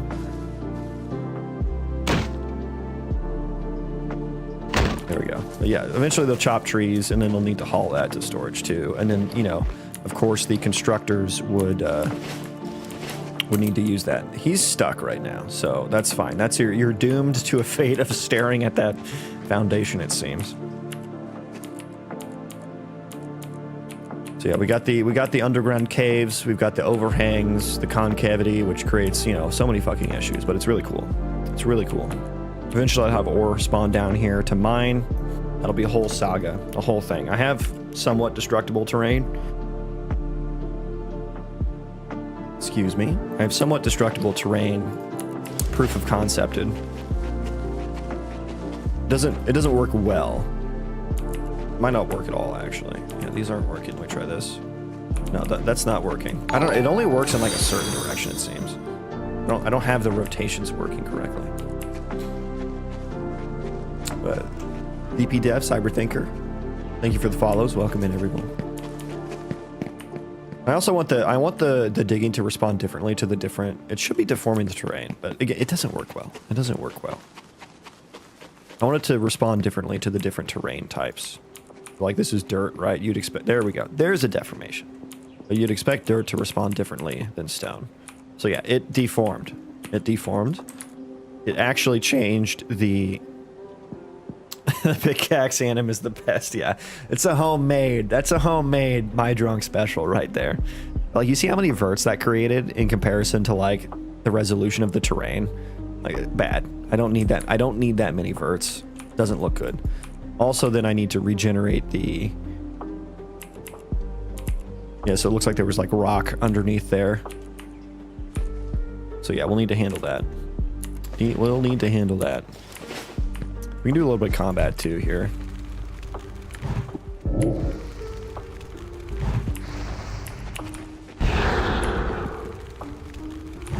Oh, I froze my own guy on accident, dude. Sorry. Sorry, bro.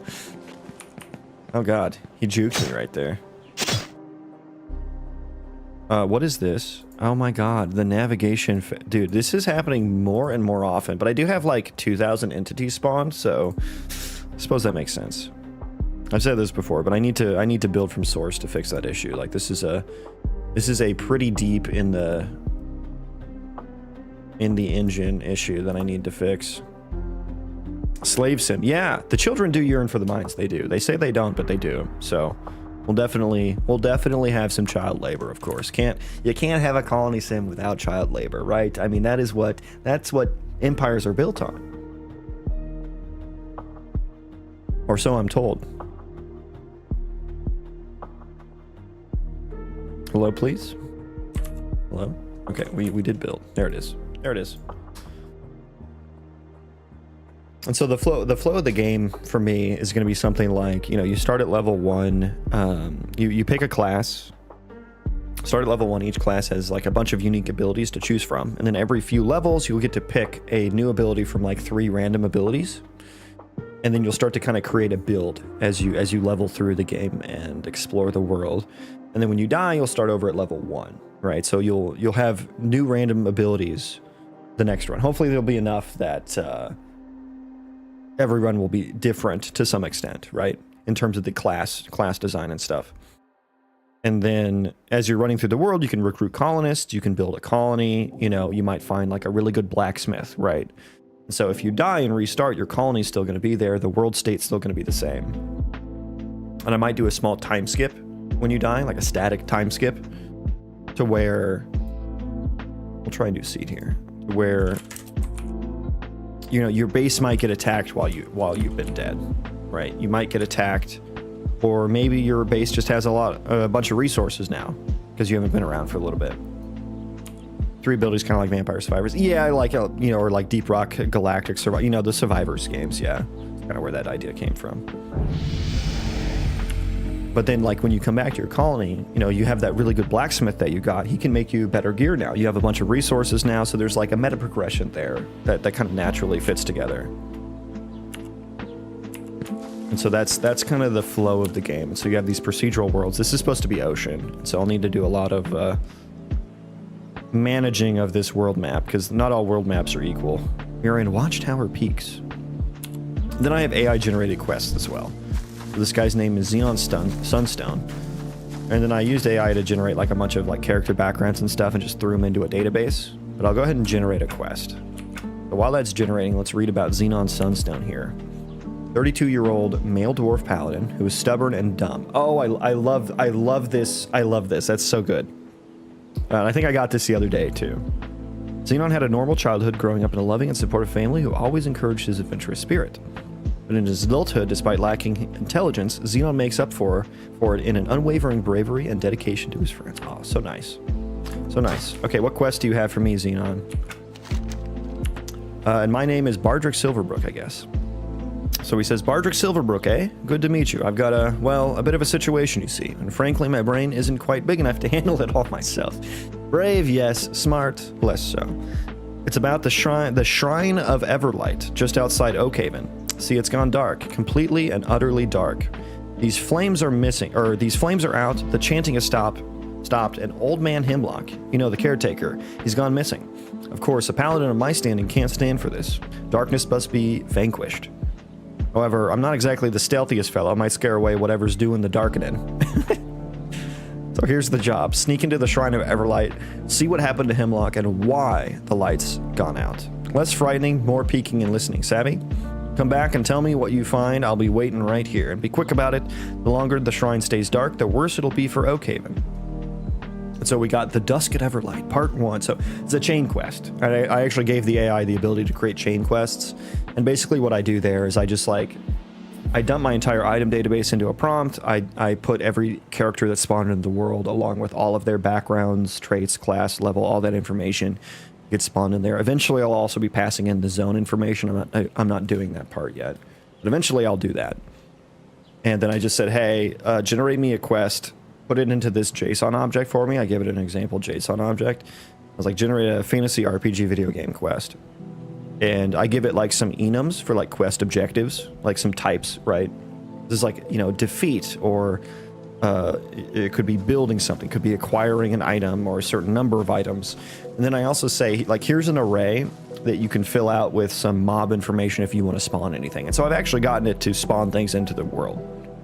It's terrible at picking locations to do so, so I'll probably have to do that myself. But that's kind of how that works. So let's see what some other dialogue options are. Tell me more about Old Man Hemlock. Hemlock, he's been the caretaker there for as long as I can remember. Bit of a recluse, kept to himself, but always made sure the shrine was in order. Quiet, gentle soul. Wouldn't hurt a fly, which is why I'm worried something bad happened to him. Why is the Shrine of Everlight so important to Oakhaven? Important, it's vital. It's been a beacon of hope and protection for generations. It wards off evil spirits and keeps the land fertile. If the light is gone, who knows what horrors might emerge from the shadows. And see, this is something really cool that I could even play into, right? Like having repercussions for the quests and letting the AI decide like what happens, what things should spawn and where. I will have a point of interest spawning system as well that I'll use PCG for. Accept the quest. And, you know, I could eventually have some different outcomes and events that could be spawned too. Do you have any idea of how many lines of code? No idea. No idea. Thousands and thousands, though. Jacques Leroux, welcome in. Will there be buildings, or is it going to be Minecraft where you can... I mean, there are... it's modular building system is what it is here. So, you have something like that.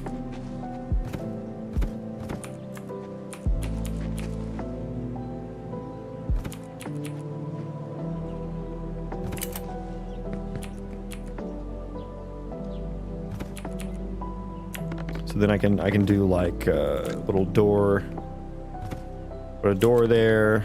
We'll do a nice little window and some walls, the window to the wall until the, you know, the rest. Yeah. Stairs. We need stairs too. There we go. And all this came from just like some free for the month assets that I've like. Ship of Theseus at this point. I've rewritten most of it, but all the assets are from that. I'm running out of wood, aren't I? Yep. Eventually this will take longer to build. Oh, and these are backwards. Those ones are backwards. Eventually there will be a construction skill that will determine how long it takes to build things. And your colonists will have that skill as well. And so maybe you have some like really good construction colonists that, you know, can build very fast. And in RimWorld, there's a chance to like botch the construction if your skill isn't high enough. And so that I'll do that as well. This pack had some problems I couldn't suss out. What problems did it have for you? I'm not using a lot of the systems that were built into it at all.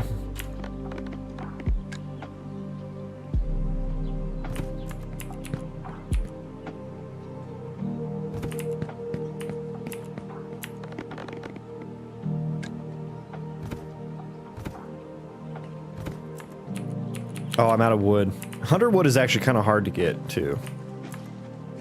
Like, this tree is going to give me, like, 10 to 12, so I need to chop down 10 trees to build that. I mean, I kind of like that, though, right? Because that means you're just going to...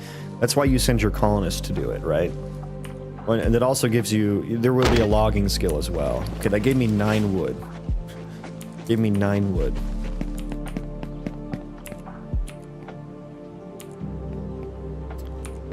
Ignore that.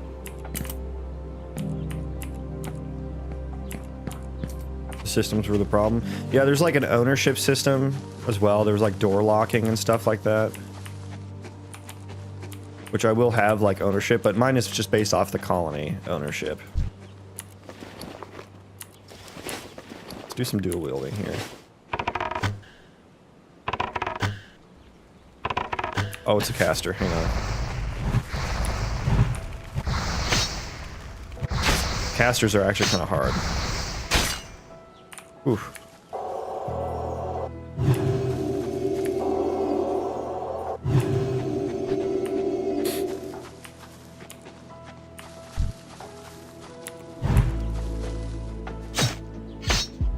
So I have like a fire enchant on my weapon right now.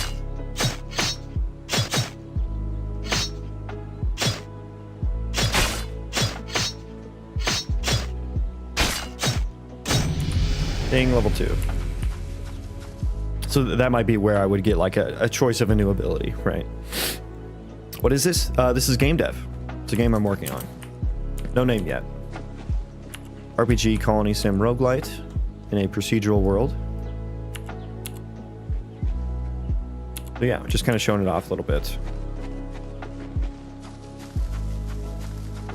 I really need to like start connecting all these systems together, and I think I'm pretty close to getting like an actual like loop going for the colony side of things.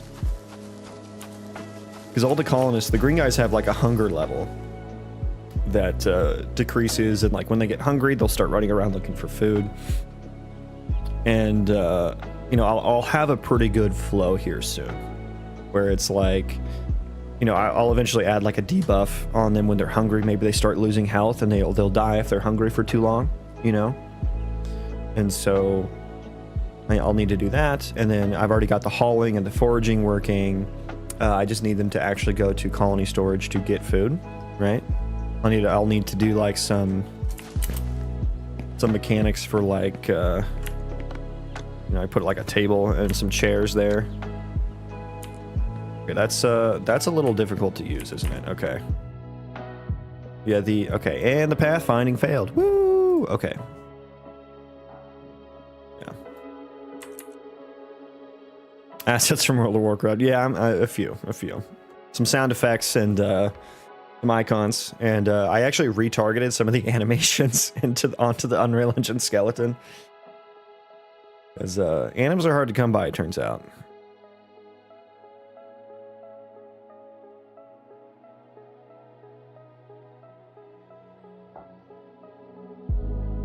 So yeah, that's a little bit about the game. I am working on what was I gonna do next? I was gonna do right click to transfer next, and I was looking at where I do that at. What was it? Use inventory item. Yeah. So where do you get called from?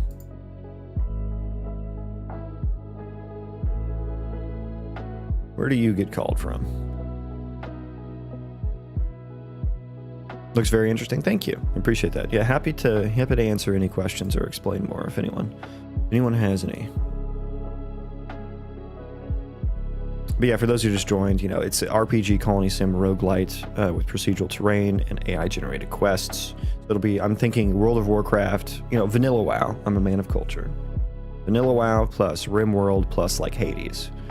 And you know, maybe throwing a little survival in there too. Little Minecraftiness in there. Handle UI use inventory item. Is inventory displayed? So I think rather than use inventory item, I should just forward this to the inventory component itself, and then just let the inventory decide. Or not the component, the inventory UI. Inventory use. And so let's create a new function here. I'll just call it inventory use. Or it's literally, we're just going to forward it straight through, basically. So get me the inventory UI ref, and we'll just do inventory use. There. We'll just forward that. Then give me all of that. We're going to put that now in here. Do nothing. Sure. Okay, so I need to know if there is another inventory shown or not. So I guess that's where the HUD comes into play. Inventory, yeah, I guess I don't know. So there's a right click that happens. and I'm forwarding it like from the player controller to, yeah, I guess at that point I don't know what is right-clicked. So I actually kind of think the handler of the input action should actually be the item slot.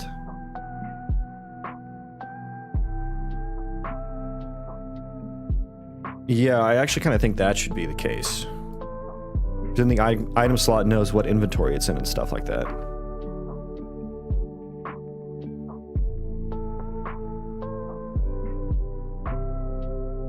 Yeah, I think that probably should be the case there. What's going to be the game's name? I have no idea. No idea. So input action use UI use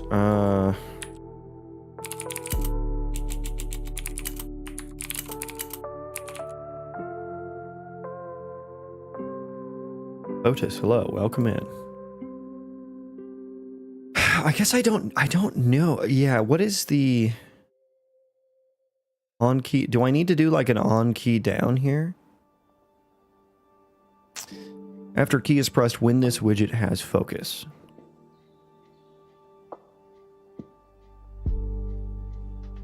I kind of think, I think we handle this in inventory actually. And then we just get the highlighted.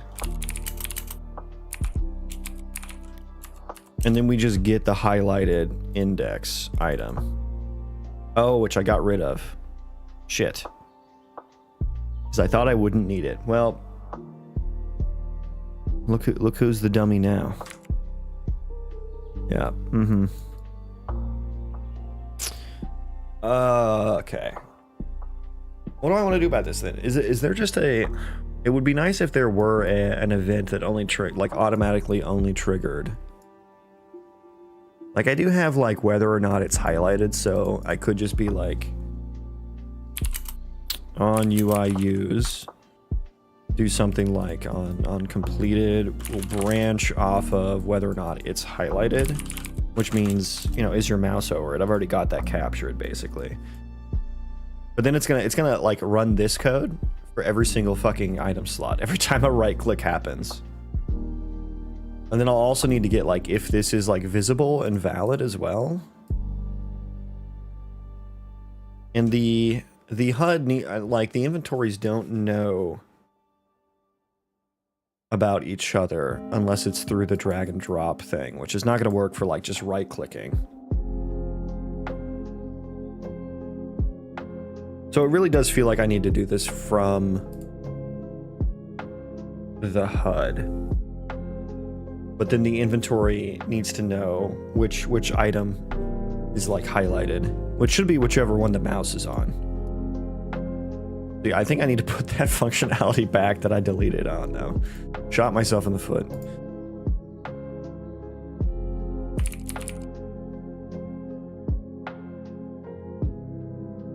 Let's just make this handle the UI use, which is a weird looking function, isn't it?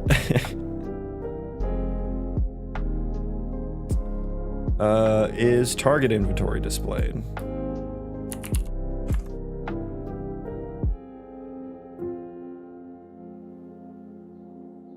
So I'll send something over to inventory use. So is target inventory displayed? Is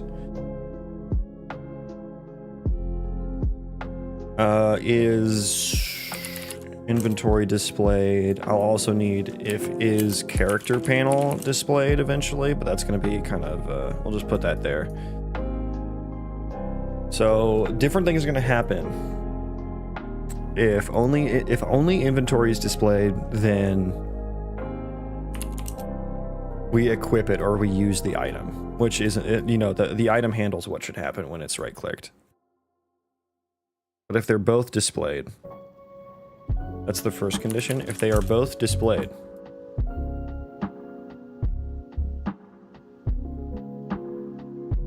I should transfer to the container. Now, shit. Yeah, we should transfer to the target. So I wonder, yeah, this should probably do something like maybe you inventory use, and maybe there should also be a transfer or something.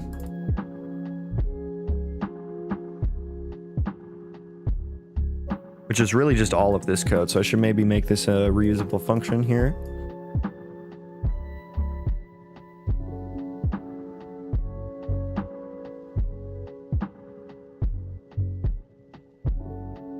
Maybe rename drag drop payload to transfer payload.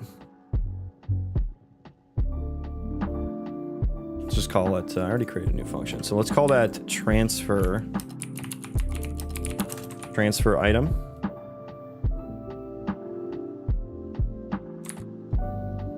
And that will need to return a Boolean for whether or not it was successful.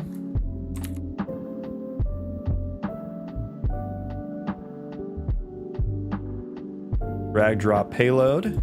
Yeah, so let's create one of those as an input. And let's call that transfer payload. I guess we can promote that to a variable. Well, undo that. Drag drop payload from inventory, create local variable, We are going to grab transfer payload here.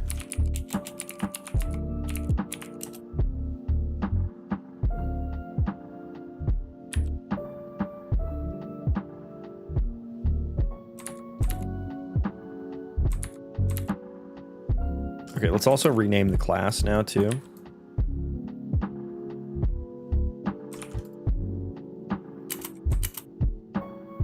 The drag drop payload class, which I think is in, what is it, item icon or something? Item slot? Yeah.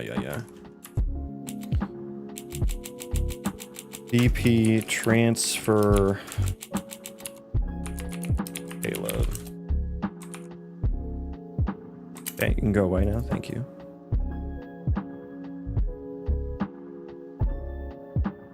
Yeah, inventory use is going to be rewritten.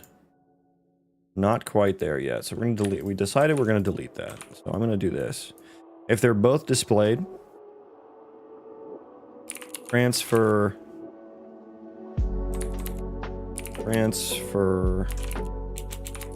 item.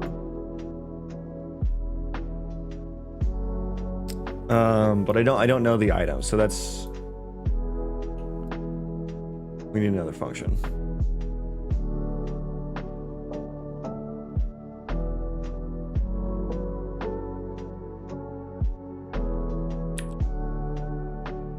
Transfer item. So let's what are we gonna name this?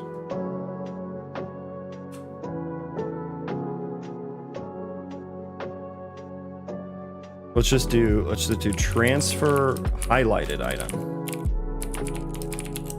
And then that will call transfer item. So you are going to take in a transfer payload. Then we're gonna like update that, right? We're gonna set to inventory. No, that part's gonna be set already, actually. Set from item slot index. Yeah. And set quantity. From item slot index, and then also set quantity. So then here's where we need to get the highlighted item. Yeah. Wait, I have highlighted slot index. Wait a second. Did I or didn't I delete this functionality?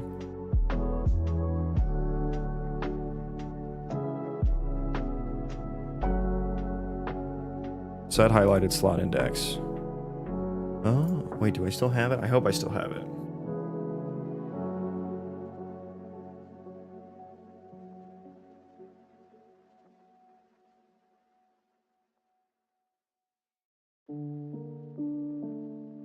On mouse enter. Yeah, okay, I still have it. We're also doing it when we scroll through the slots there. Yeah, that makes sense. Yeah, okay, I think we still have it. Hell yeah. We still have it. So highlighted slot index. And then I need to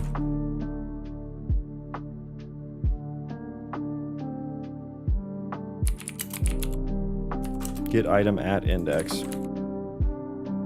Get quantity. Okay. We're gonna do that.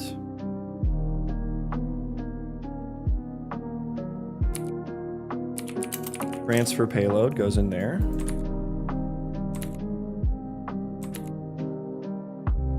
Get the noodles to behave.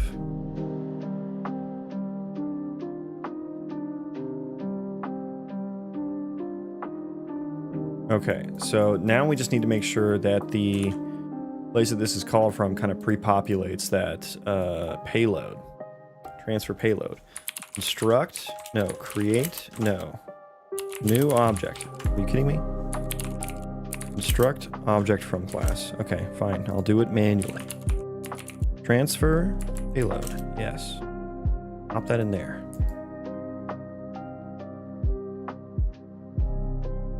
Okay, we're going to transfer the payload. So if they're both from actor,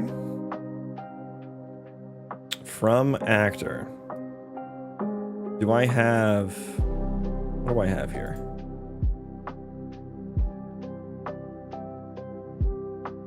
I should have, I can just like get, well, I guess I don't actually know because I don't know which inventory I clicked on. I don't know which inventory I've right-clicked on.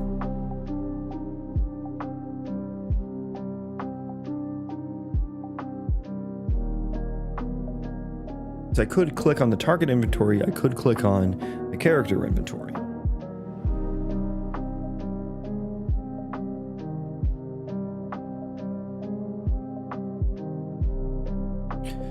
So this is all leading me to think that, yeah, the inventory itself is the one that should handle the right-click event.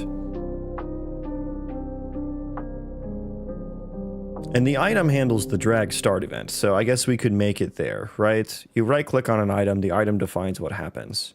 But it kind of doesn't, because I need to know more information. I essentially need to call the HUD and be like, hey, is there another inventory open?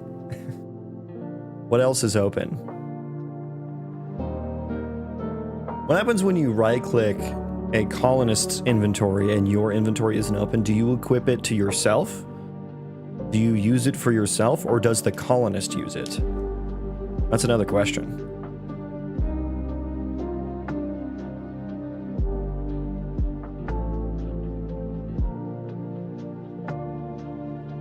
The item transfer payload. Ugh. Yeah, this isn't going to work. This isn't going to work, because I don't have the information I need here. Unless I were to do something hacky, like get the widget underneath the current mouse position, which feels weird, right? So I think we'll handle the right click in here, but then we'll call back up.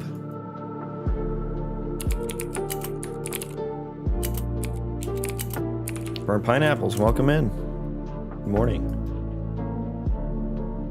So I think, and then we'll again branch off of is highlighted.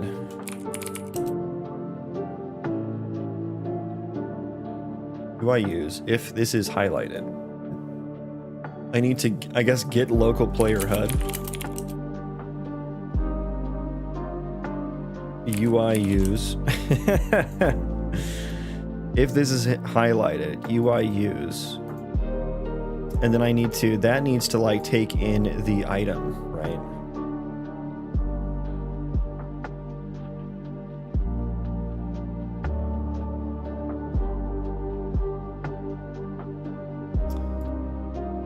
Should that be an item or should that be an inventory and an index?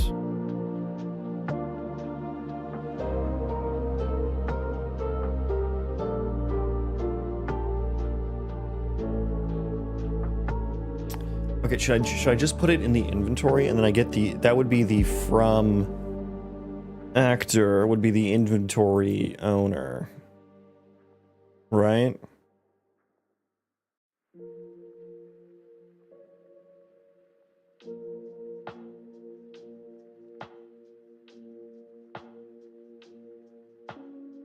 Yeah, and I have the highlighted. Yeah, so let's do this. Inventory. Well, yeah, well, I guess we'll need to check. Okay, I already have the UI used there. I guess we need to check if highlighted slot index not equal to -1. Shit. wrong button, sorry. I deserve that though. I deserve that. Doesn't it get set to -1? Doesn't it? Done it.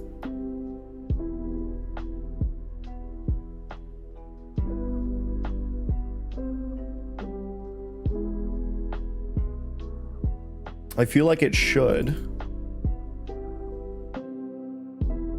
We'll see. That's gonna be my first spot that I check for bugs if it doesn't work the first time. Yeah, so this new param then is going to be, I guess, the from widget, because it could also be a equipment panel.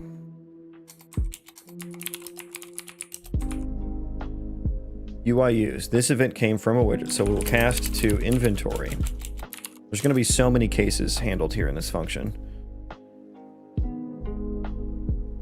So if it's an inventory, get anchor. Let me call this get owner, return an actor. I do this all over the place.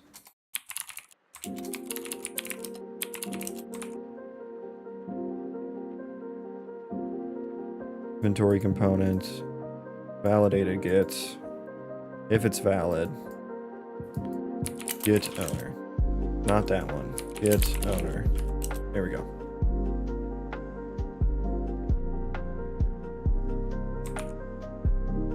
Make that const and pure.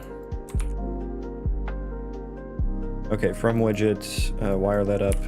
Get self. Get owner. From actor. There we go. And we're done. Okay, so we need to get that. We need to get highlighted slot index. I wonder if I should do quantity. Maybe I should set that to -1 to mean like all. You know, by just default mean all.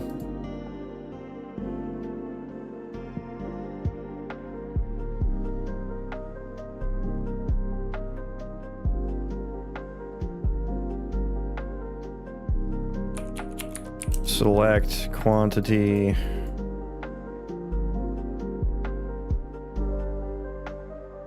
Equal to -1.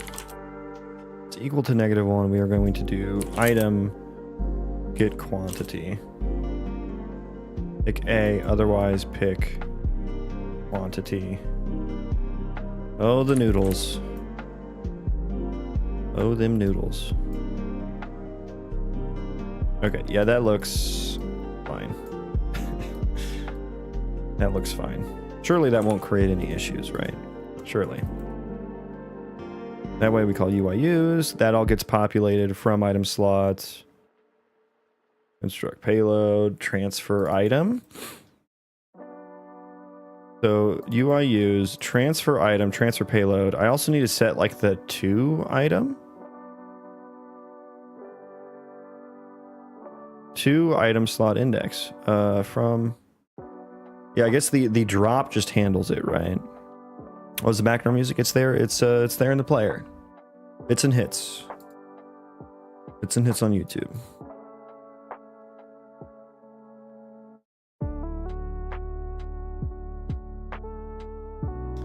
The transfer item. Yeah, I guess I don't know from this perspective the transfer to. Because this just gets called on... Oh, I need to call that on the inventory. Right. Okay, that makes sense. So call this on the... I guess I don't know which one. I don't know which one. From widget. Okay, so I need to... Okay, here we go. Get from widget. Equal to inventory UI ref. So plug this into a select, which will go into here. Select.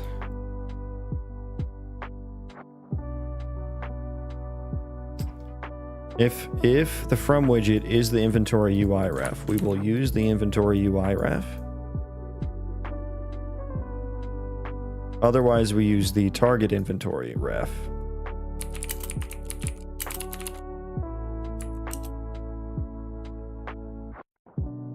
Okay.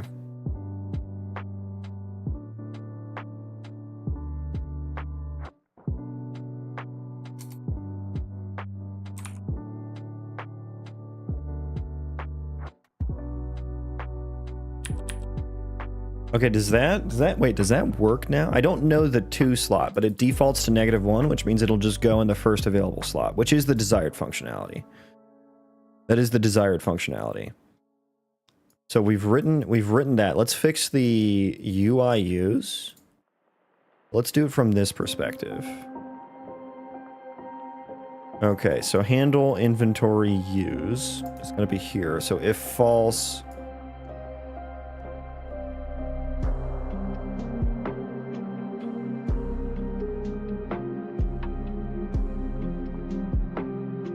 we're going to transfer the item if they're not displayed, if they're not both displayed.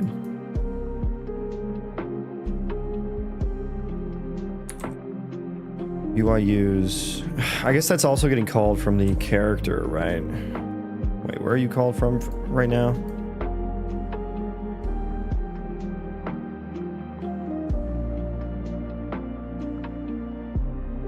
Handle UIUs.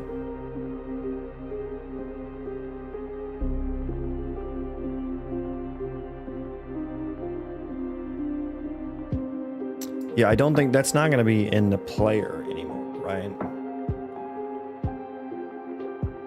That's not going to be in the player anymore. In the player class.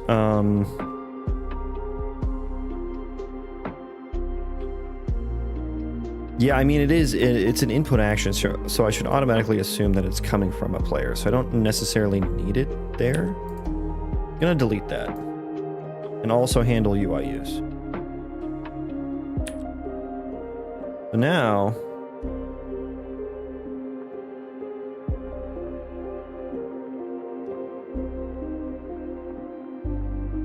we're just calling it from the inventory, and that which is doesn't exist anymore. Doesn't exist anymore. Okay, so we're good there. We're good there. So. Otherwise, we need is inventory displayed again. We need both of these, actually. Otherwise, blah, blah, blah, blah, blah, branch. Otherwise is inventory displayed. That means we're just going to use the item from that inventory. But if they're not both displayed, I think I can just use it from whatever inventory this is, right? Does it matter which one is displayed?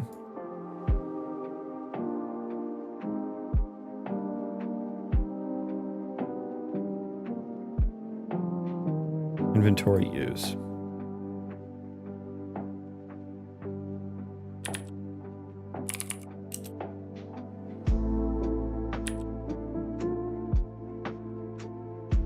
Do I need to do that?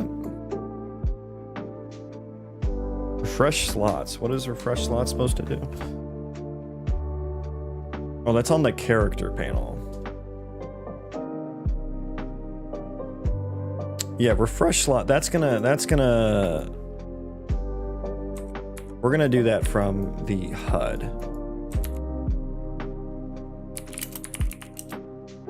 I'm just gonna leave that there for remembering. I'll know what that means. Make sure you refresh. Dummy.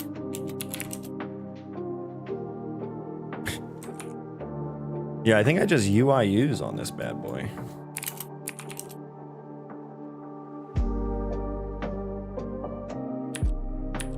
Doesn't matter. I don't really need to know. Well, I guess I kind of do. Wrong UIUs. Or it was use item. What did I fucking just call it? Inventory use.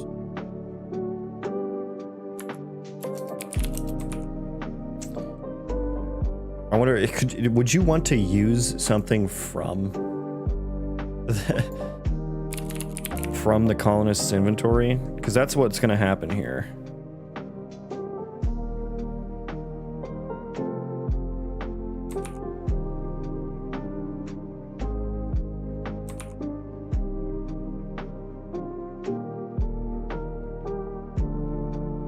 And yeah, I shouldn't do that. We don't need to do that anymore. Suppose we can do a validated get. Get owning player pawn for the character to use. I guess I could easily change that.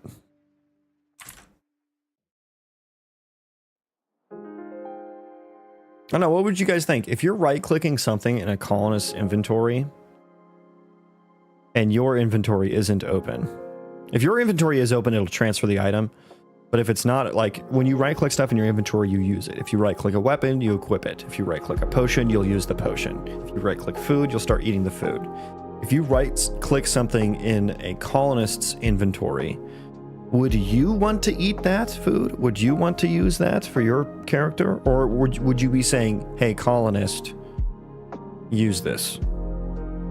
I'm gonna think, because like, there's no other way to get the colonist to do something right now. To like, if you wanted them to drink a potion, there'd be no way to do that. So I think I'm going to, I think I'm gonna say it uses it.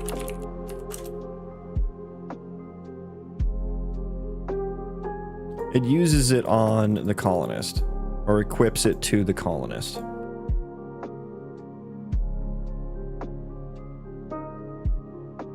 And I think that makes sense. I don't think there's a wrong choice there, but I think that's the more useful one. Because that gives us functionality that we don't otherwise have. For at least like potions and stuff. Like for equipping gear, like the target's character panel could be open, which is a case that I'll need to handle.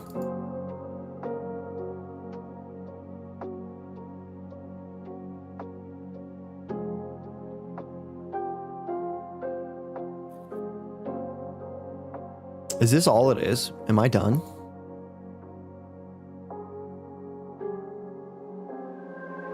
Am I done? That felt too easy. That felt too easy.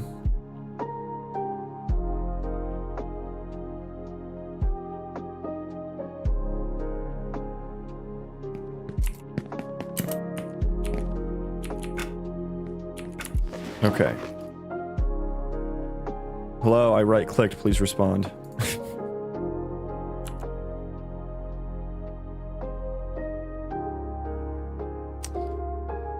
Highlighted slot index is 0. It is that is not equal to -1. They are both shown. So we create the payload and transfer item, transfer payload.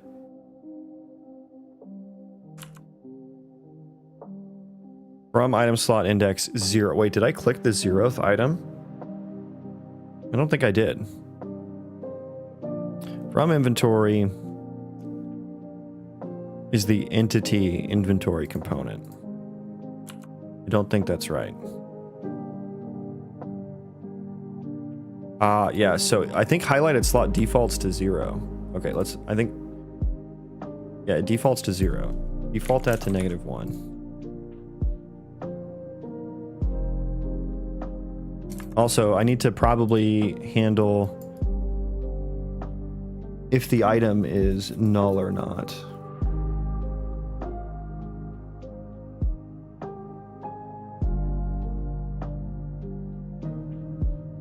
I guess that would happen in here. Item to move, which I check is valid, and then we do false. So nothing happens. So I just joined the moment something started working first try. No, you did not. No. Okay, I did default it to -1 now, though. Happened to me like 5 times the most. Yeah, every time it happens, you're like, okay, this isn't, something's wrong. Like, this is, something works the first time. It's like, oh god, something went horribly wrong. So horribly wrong that I'm not noticing it. You know? So we transfer item. Let's go here. I do have the arrow, so I do, yeah, that slot is correct. So why doesn't the transfer happen?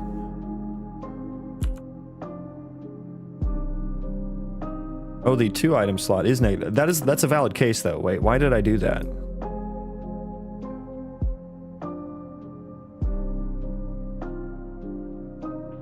Why did I do that? That's a valid case. Okay, so we're gonna move that.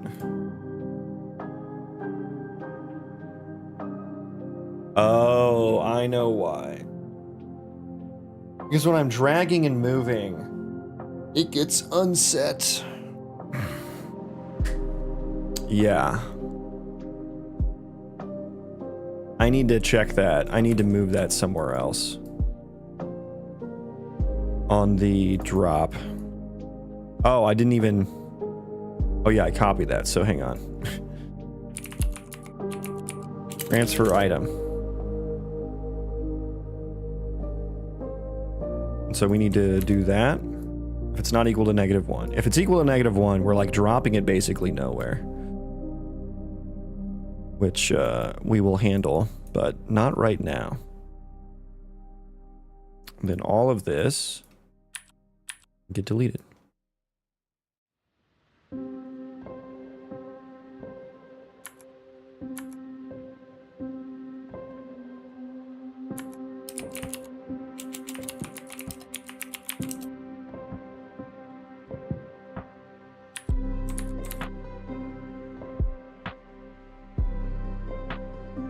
Beautiful.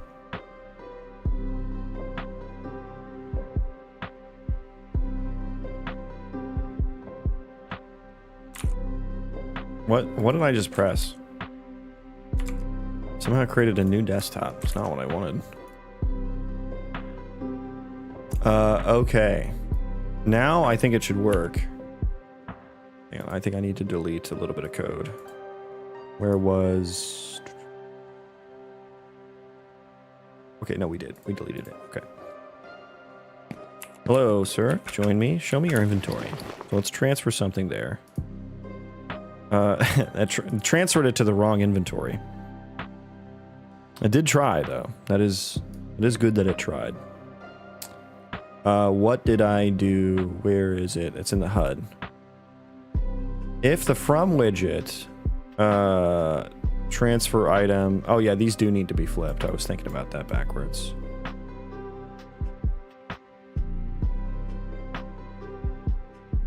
I was indeed thinking about that backwards.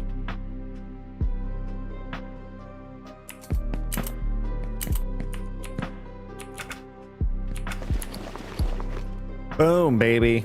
Boom. Oh, and it stacks it too. Automatically. Check this out. Okay, so I split the stacks. And this is just because I wrote the inventory system this way. Boom, stacked it. Hell yeah. Hell yeah. Okay. And so if I, let's see, it doesn't do equip, right? I haven't equipped it yet. Or the equip doesn't work. Or does it? Yeah, I mean that works. So hang on. Will you equip? No, let me give you a dagger. Wait, where did the fucking dagger go? Uh-oh. We deleted an item. Shit. Also, where's my mouse? Did you equip the dagger? No. Where did the dagger go? Shit, we have a missing dagger. Torch, cool.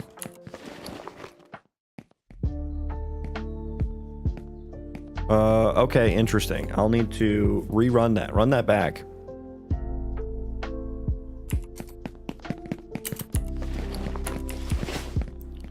Run my colony, show inventory.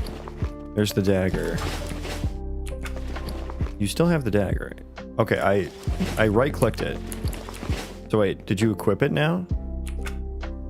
Okay, your equipment just doesn't show up at all because you should have your own weapon in there.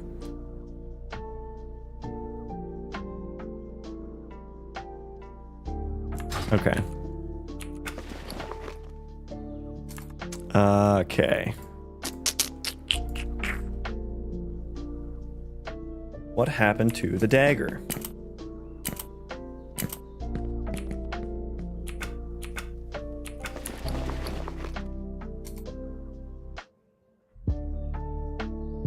Okay, so now right-clicking it does nothing. I clicked and drug it over there. Dragged it. Right-clicking it from inventory, entity inventory, to inventory, my inventory. It is the dagger. It is 1. 2 slot index is -1. I wonder if it's just, is it just not updating?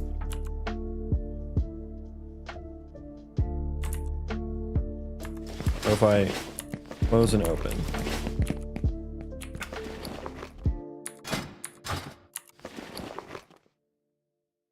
Okay, I right-clicked on that one, and it grabbed that one. Okay, something hinky's going on here.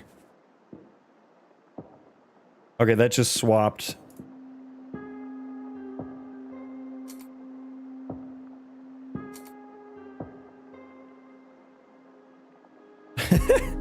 Yeah, it's all wonky. I wonder if I need to... Oh, you know what I think I need to do? I'm not changing the ownership of the item, I don't think.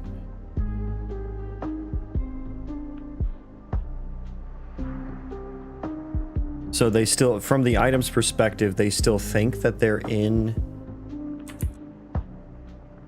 the other inventory, but does that matter? I'm not changing, like, the outer of the the item U object is what I'm talking about. Does that matter, though? If I right-click on an item that calls this UI use, and give me one moment.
Okay, I'm back. Sorry about that.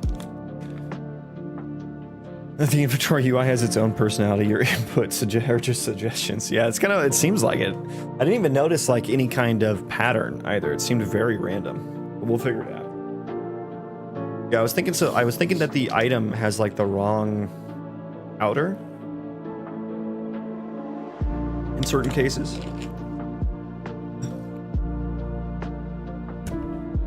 Sorry. But I don't know what effect that would actually have.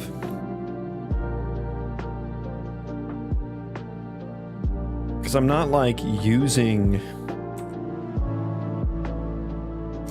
like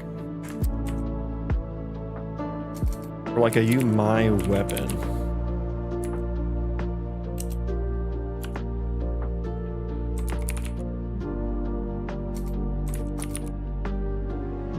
Oh no, I guess it's my equipment. Yeah, I'm getting the character component class. So yeah, I don't... The outer, I think, doesn't actually matter?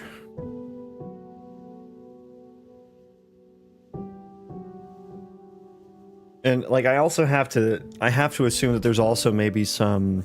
The UI is not getting updated properly problems happening as well.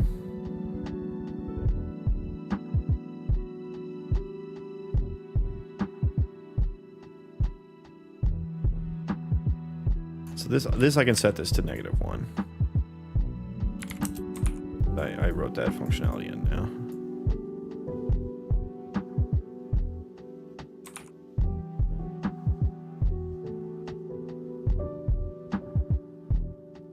I think quantity, I should maybe even just default that on the transfer payload. Yeah, just default that to -1. So it's like by default all. Where did I just come from? Here. Yeah, so we really just need to set the item and then transfer it, yeah. Transfer highlighted item, yeah.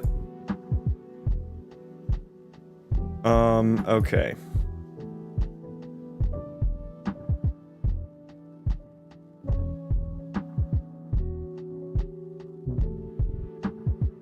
It's weird. It starts from the inventory, it goes to the HUD, then it comes back to the inventory.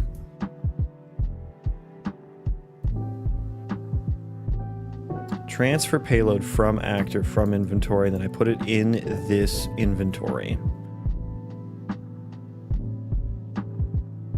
Which is a little weird, but it makes sense with the drag. It makes sense with how the drag works.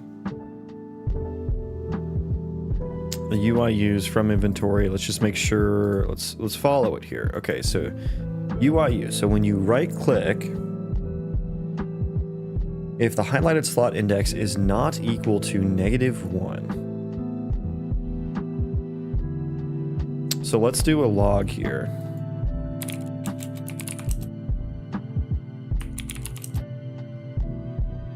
Inventory use index. There. There we are. Quite simple, really. Quite simple, really.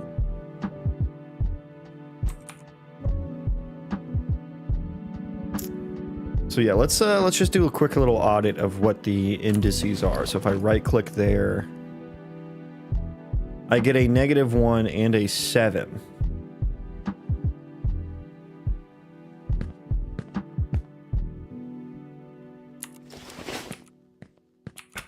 I'm going to show his inventory. Right click there.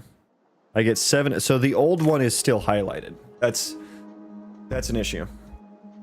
That is an issue. Didn't I say that was the first thing I was going to check too? And I didn't. So it's on the highlighted item, like on mouse leave. I think we also need to do that. Because it's never going to be over...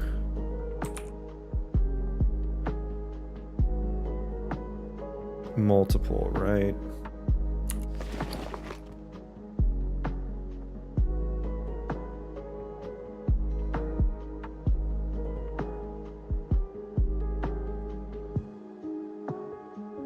It's still on 2.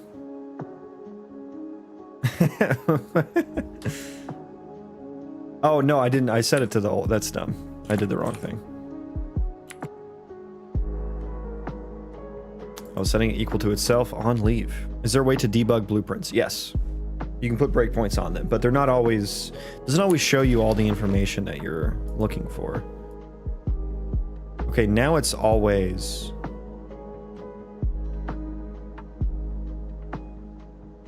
Okay, yeah, because the cursor disappears when you right click. Why does that happen? Why does the cursor disappear when you right click in game?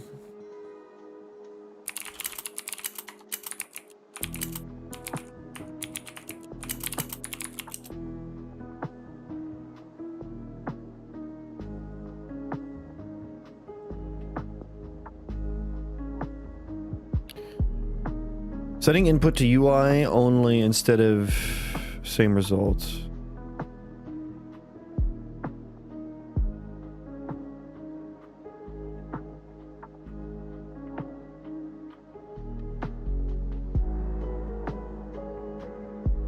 Yeah, I do set show mouse cursor true. I don't think that's the fix though.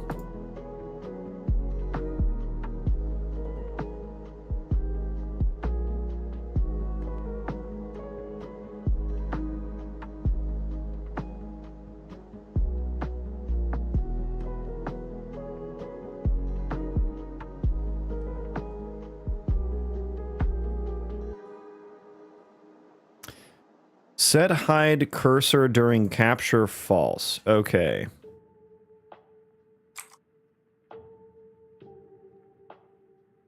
Okay. Move that over here for a sec.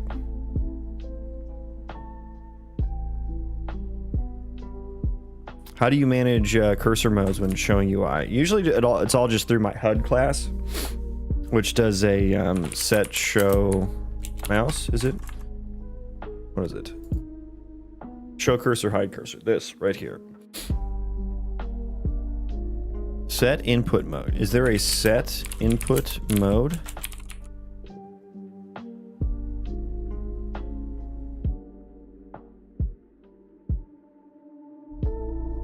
On hide cursor. On show cursor. Ah, that needs to be false.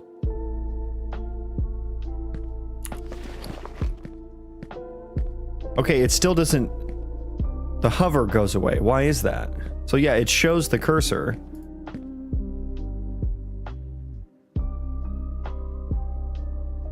Okay, it still doesn't. It's still the events go away. That's so fucking stupid. Why is that? Why is that a thing?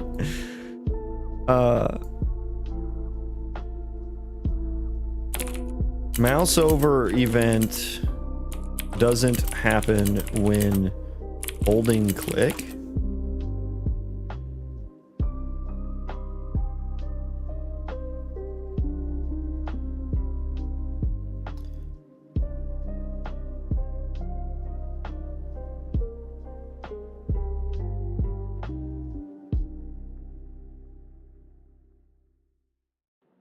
That's mouse. The mouse over event doesn't. It seems to trigger the on exit.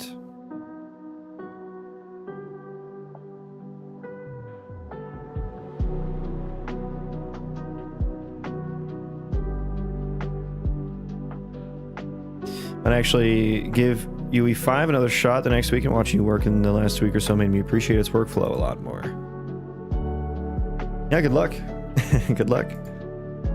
It's there's a lot to learn, but yeah, C++ plus blueprints workflow can be nice. It does take quite a bit of learning to figure out how to communicate between the two worlds and when to do so.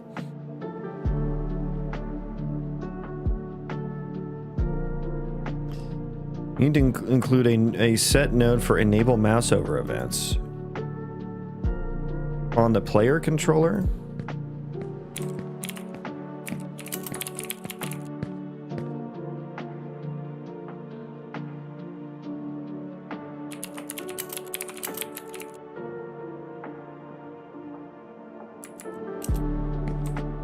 Okay, so maybe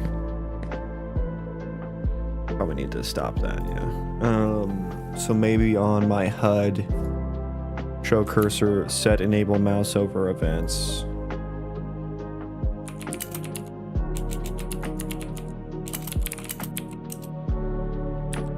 To true as well.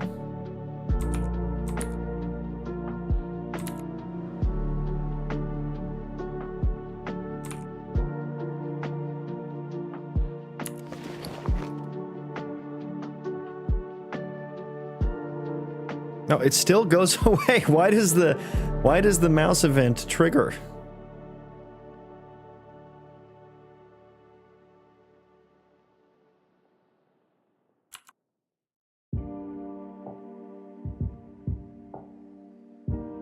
And I can't see anything about the mouse event.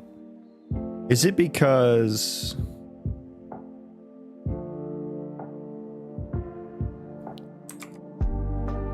okay, let's Unreal Engine on mouse leave triggers on click.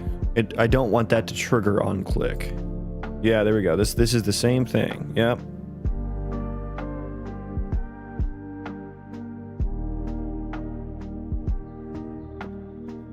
Just override the event and return. Override what event? Oh, the mouse down, mouse button down.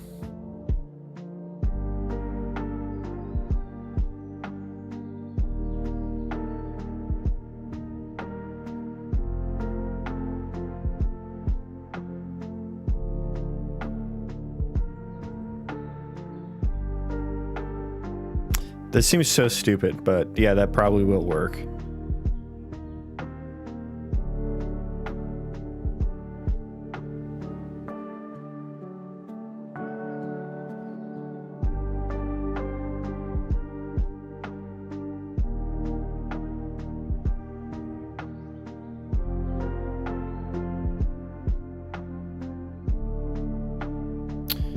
That is a potential solution. I'm wondering if there's a better one though.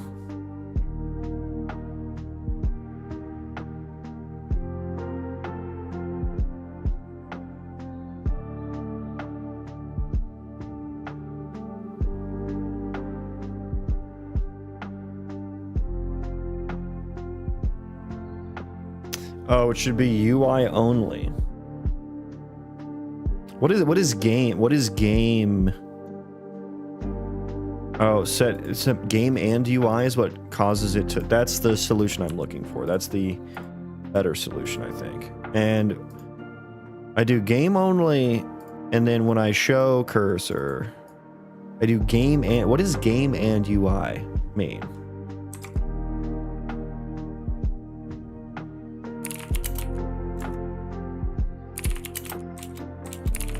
Engine input modes. Where can I read that? Or I just need. Can I get some? Dude, the Unreal Engine docs are so bad they don't even show up. And of course, it's just giving me the fucking refs. I just want a doc that tells me what each one is.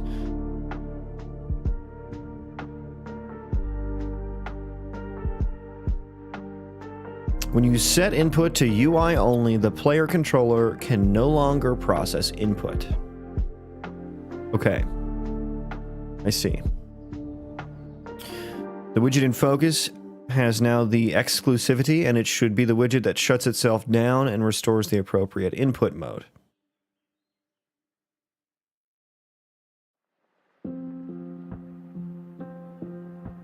That seems very difficult to use. What? Because, like, I have UI that pops up and stuff, you know, but then I have the escape key. I always want the escape key bound. I bind it in the player controller. Escape key shuts down, you know, closes all the UI. Whatever UI is shown, it will close. It will close it.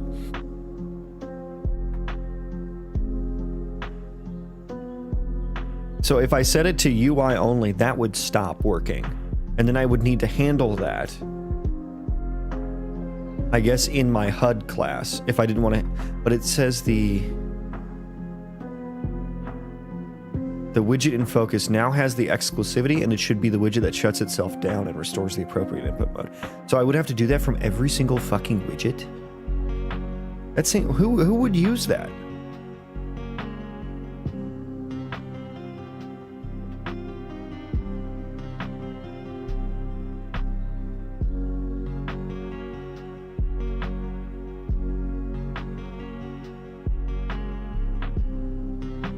Who on earth would use that? It seems so annoying to use.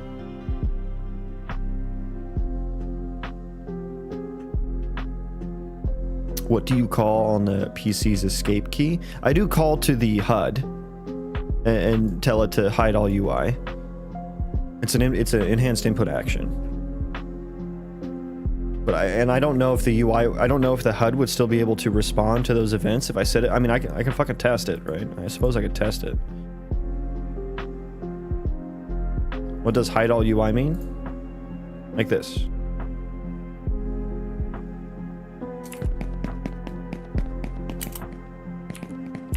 Wait, so I can, no, I can inspect.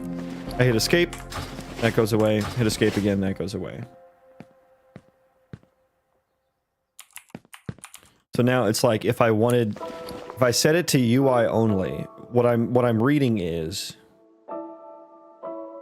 you have a list of all widgets that exist, iterate through them and hide them. I have them, they're like hard refs to them, so I don't iterate through them. I just, because I still want things like my portrait to show, right? So I just close the relevant ones. And I have a list that I maintain for that.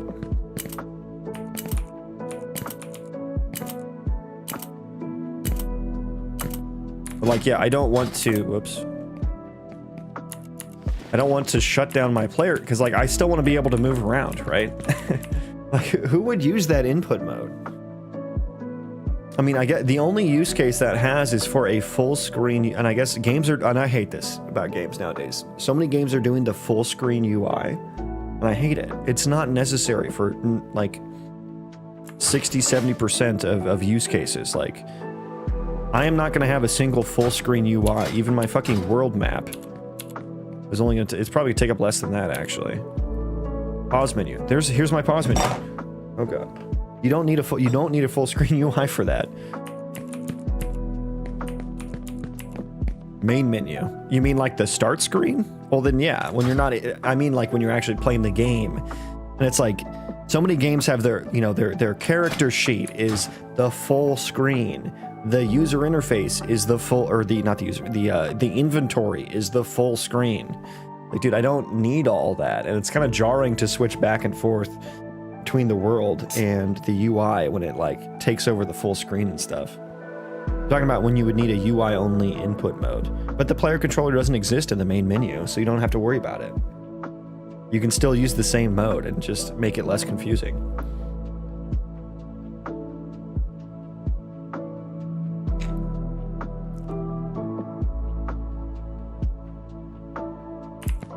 And like my pause menu, I can still move around when it's paused, so I would still want to do that. Of course, there's a player controller in the main menu. Why wouldn't it be there? Why do you have your player controller set up in your main menu game mode? Why would you have that? It would be a different player controller, is what I'm saying. It wouldn't be the same one that you bind your player inputs to, right? Or am I thinking about that wrong? Because like your worlds have like the world settings, right? You have your game mode override on your player controller class here. I assume you would just, like I don't have my player controller class there. I don't think. Yeah, I just have the normal game mode in my main menu. Why do you need the specific game mode in here? I guess I don't know. I don't think there's a whole. What I'm saying is I don't think there's a whole lot of use case for that input mode. So I'm gonna have to do that hacky workaround. That feels bad. Is mouse button down, left mouse button. Then there's the other guy that like get affecting button is mouse button. Yeah. Which will be the better solution.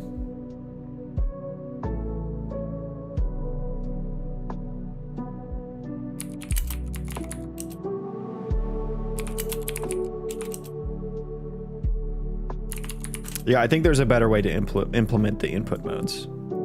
And like, you know how easy it would be to implement that input mode on your own?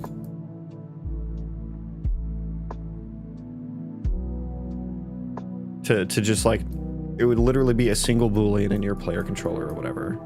But I guess it's like you want to not receive input from anything that's not a UI. I mean, I guess there's some reason for that, but like still, just write it in a way that it doesn't matter, you know?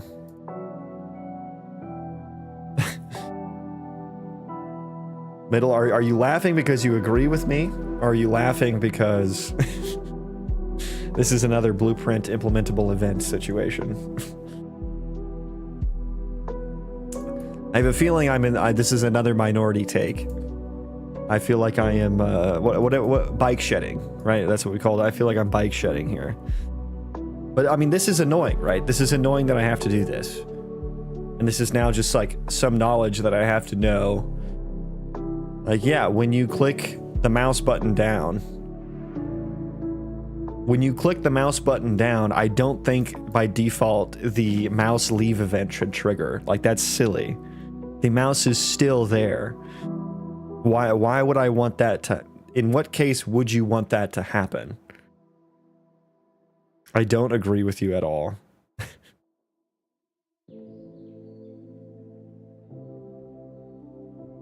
What is the use case, I guess, for wanting the mouse leave event to trigger when you click, even though your mouse is still in the same spot?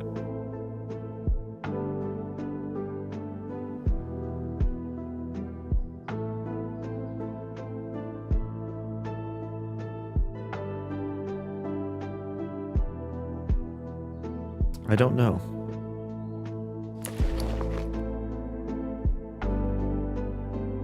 Now it works perfectly. Yeah, now it works. Juggerino. Jaggerino. Thank you. Jaggerino. Thank you for the follow.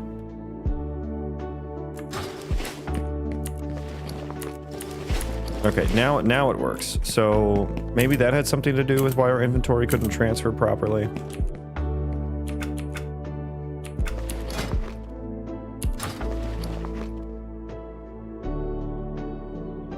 Okay.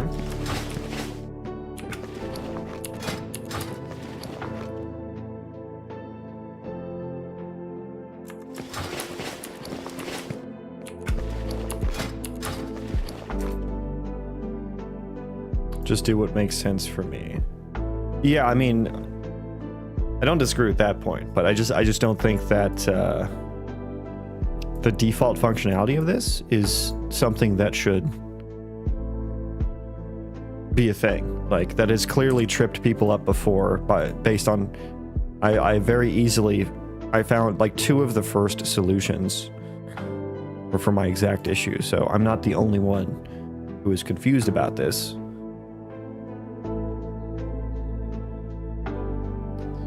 And whether or not you want the input mode to, like, the input mode aside, the input mode thing aside, I don't think that this should be the thing. Regardless of what the input mode is. I don't think the input mode should affect this functionality. That's a very, very specific idiosyncrasy that doesn't really make sense.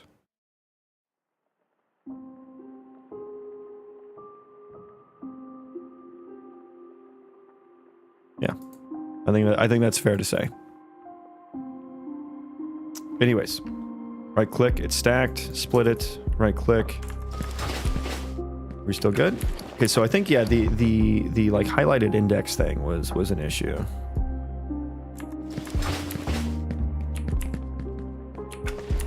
Yeah, everything is still there.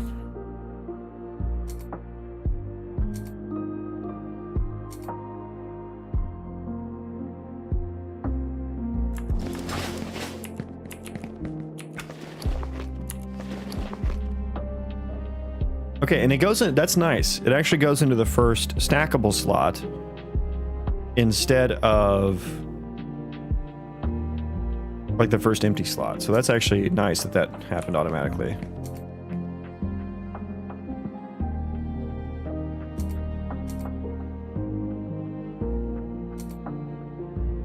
Forget what is the stacking for that?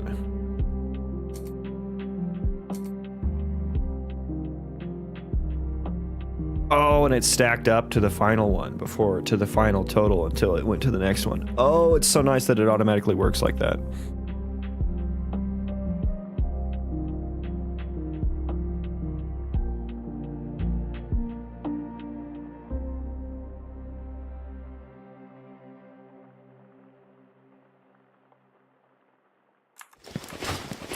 I think it's working now. This seems deterministic now.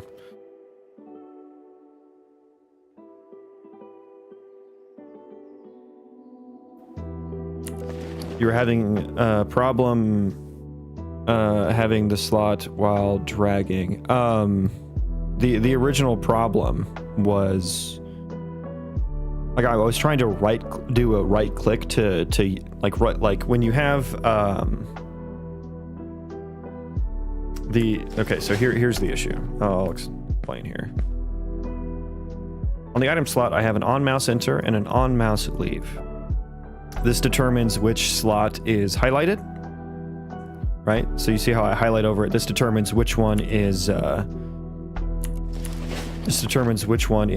which tooltip is shown, and which one, when you right click, gets used, right? Like I equipped the bow, I equipped the axe, right? Before I had this code here on the on mouse leave for making sure that the mouse button isn't down. Anytime I would right click, it would cause the on mouse leave function to trigger, which sets the highlighted slot index to -1, meaning nothing is highlighted. And then I couldn't actually right click on anything. Like I couldn't actually equip on anything unless I clicked really fast. And I think that's bad. I think that's bad. And the right click is also how you can transfer. So you can click and drag to transfer, or you can right click. What if his inventory is full and you overstack? So you can't overstack. So you notice it stacked up that one, and then these ones are over the stack that I've just set the number to 1000, so that those are like invalid configs. Is widget losing focus or something? Yeah, I guess that was the issue. When you have the input mode set to game and UI, it loses focus, and when you right click, the widget loses focus and calls on mouse leave, which I don't think should be the case, right?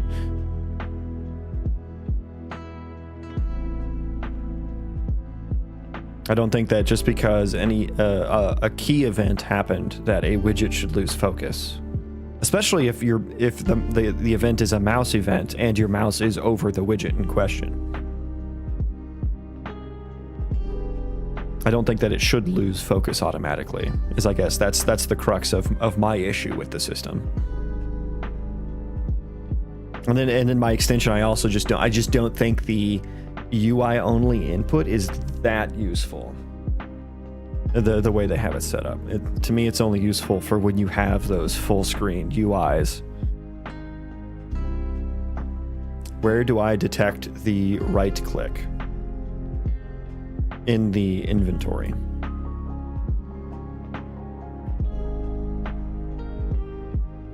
In the inventory, which is the parent of the slot that has the mouse enter event.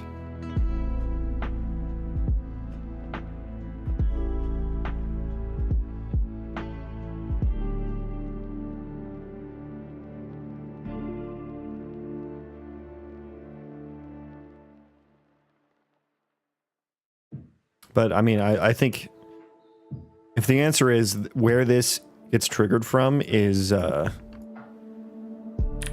affecting the focus, I feel like that's also potentially a little strange. It does make sense when you have multiple widgets that are in different hierarchies, right? Different parts of the hierarchy.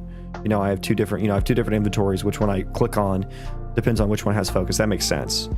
But like these item slots are children of the inventory. Like that should still have focus, right? You are mixing UI with game input because it's an input action, or because I have the game mode set to UI and game. Because I do want this to be like a configurable thing, right? For like controller support and stuff. But I don't just want to do like key down or whatever it is, like left mouse. I don't want to just do that, if that's the solution. Because then I can't configure that at all.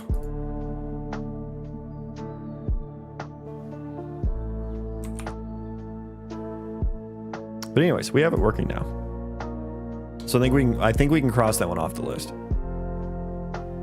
And yeah, by the way, if the inventory is full, my functions do account for that. I haven't tested that yet, but I'm going to assume that's working. I just don't have enough items to actually test that yet. So we'll get there one day. Right click to transfer, cross that bad boy off. Cross that off. This is probably a pretty good stopping point for me. So dropping the item on the ground is probably going to be my next big thing. So I need to actually create the world items and stuff in the ISMC to handle all that.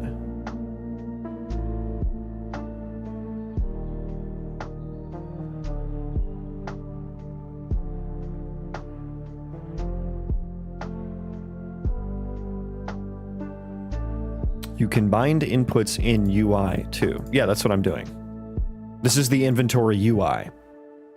Just to be clear, this is the component, the widget for the inventory, not the like inventory component.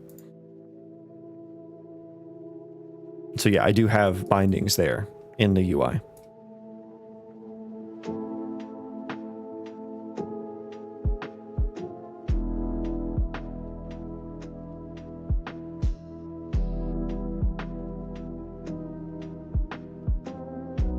Okay, let's see. For drop item on the ground. Just gonna ponder this for a moment before I hop off here. Drop item on the ground. I need to make ISMC with cube meshes, custom data for each item in the ISMC. This would be would I have custom? I do need custom data for, would just be texture and quantity. Well, I guess just texture for now. Custom data for texture for each one. This would need to maintain array of items. Basically items to instance ID, or rather instance ID to item. Maintain, it'd actually be a map, but a list of items basically. And so when I went on drop in world, I would add to that list, call a function that would actually add the instance and stuff like that at a particular location. On drop in world, ISMC, whatever that class is.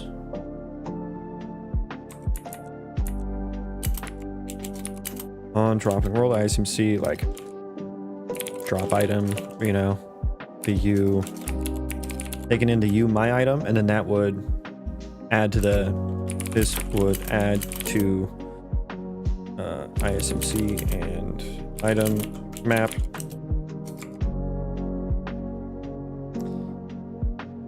ISMC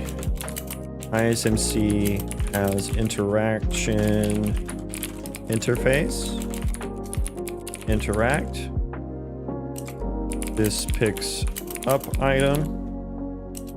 U for delete or destroy. Or destroy item.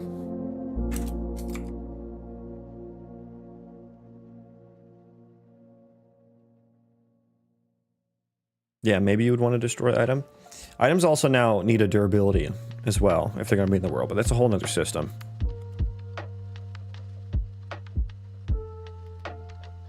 And so to actually do the drop,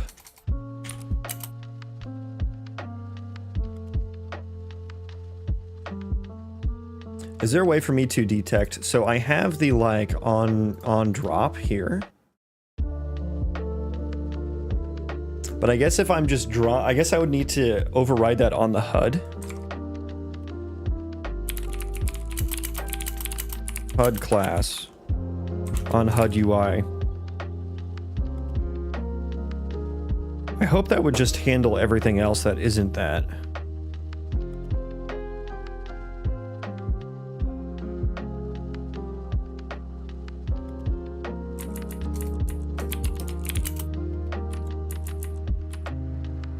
And then that would...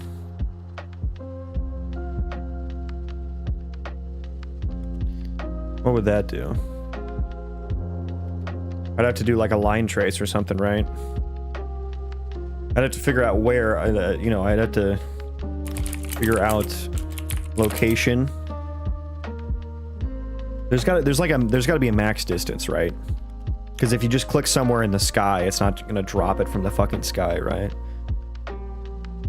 Figure out location to drop. The drop item needs a location as well. Location. Item to drop. Should return bool. Right. Bool for if it was successful. I mean, it should always be successful, right? I guess the on drop returns a boolean, and that I'll listen to that for if on drop returns, right? Because it returns, yeah, returns handled. On dropped returns successfully handled. Remove from inventory. That's just the final kind of step there. Figure out location to drop. Because I'll need to also reconcile any existing items that are in the world. We won't want to like drop things on top of each other, I don't think. Figure out location to drop. You know, line trace from cursor position to world, max certain interact distance, then also trace down to ground. To ground, or you know, trace down to, it would be terrain or world static / dynamic, I think. Make sure no other items are in the same spots. Which would be, that's going to be a kind of difficult one, right? Because would I have to iterate over every item? If I don't have collision on them, I would have to. If I had collision on them, I suppose I could just use that to figure out if they're overlapping. Maybe I just return false. Yeah, I think maybe I just return. That's the easy way to handle that, right? Instead of like pushing it. I was trying to think of like, oh, come up with the next nearest location. Let's say like return false if, we'll say drop item, return false if item already there. And so am I putting every dropped item in the world into the same ISMC? Is that a bad idea? Because right now they're all going to be the same cube, and then there's going to be a texture in their custom data, which is going to be the icon. But I think maybe eventually I might actually put the meshes in the world. In that case, I can't return false if the item's already there. Because I'll have to check all the other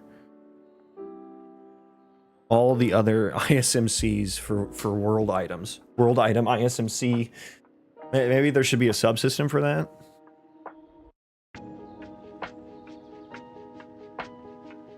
Maybe I'll just do world items subsystem. Then that handles dispatching it to the relevant ISMCs. Maybe there's only one for now. Maybe there's more in the future.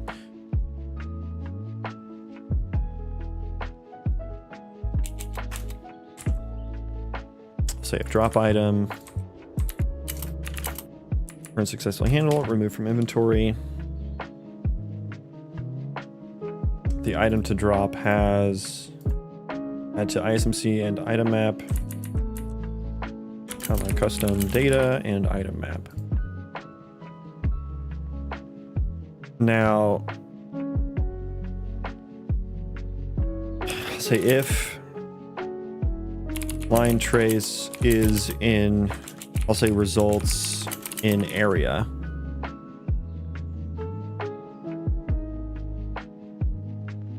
I would need to get the,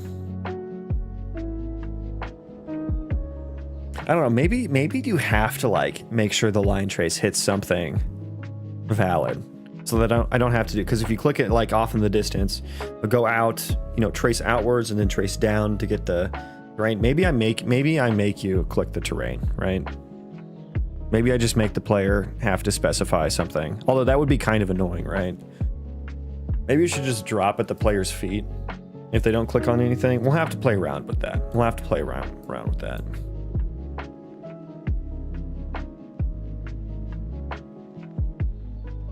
I know that I don't want these, I don't think I would want these things to have collision on them. I really don't know what I'm going to do with world items. I guess I need to think about that a little bit more.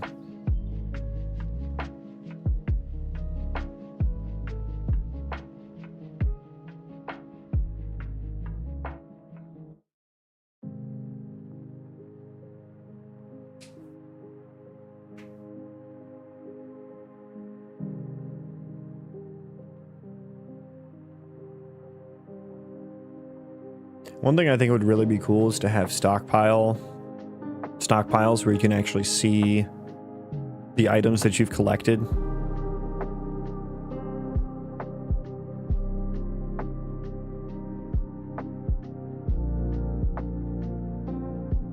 Which is what I want the areas to kind of be.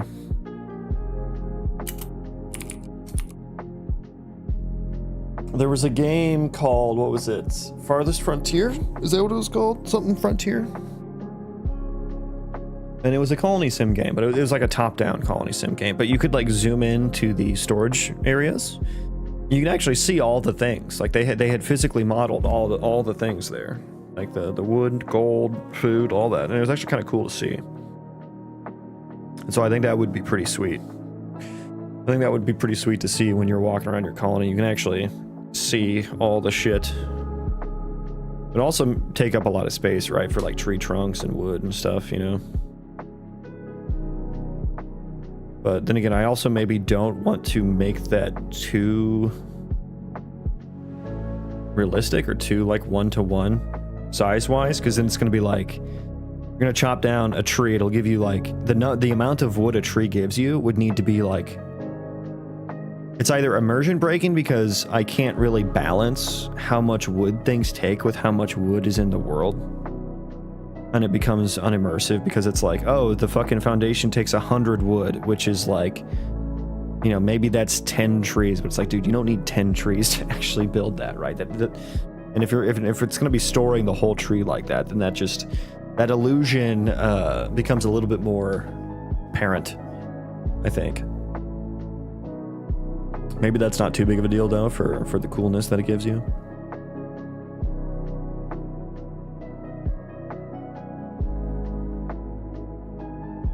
Yeah, some more thought will need to go into that. I need to hop off though. I gotta go to work now. So I'm gonna find someone to send you guys over to. Following. Same category.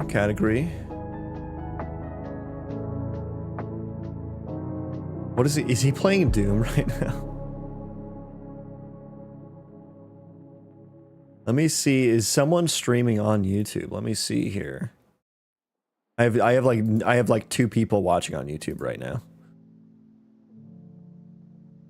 Oh shit.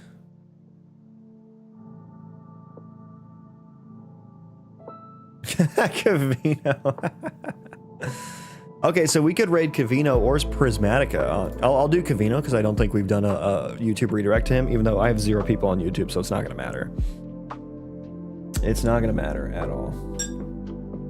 But we're going to raid just Cavino to test this out for him. He's playing Doom right now, which looks fun. So yeah, I'll see you guys later. Thanks everyone for stopping by. Hopefully I'll be on again tomorrow for some more game dev. Probably be working on the world items. Probably. So yeah, take care everyone. Have a good rest of your day. Oh, let me set up the live redirects first before I do this, so I can do it all at once. Vito. There we go. Dave. Okay, change is saved. Okay. I'm gonna end the stream. Bye.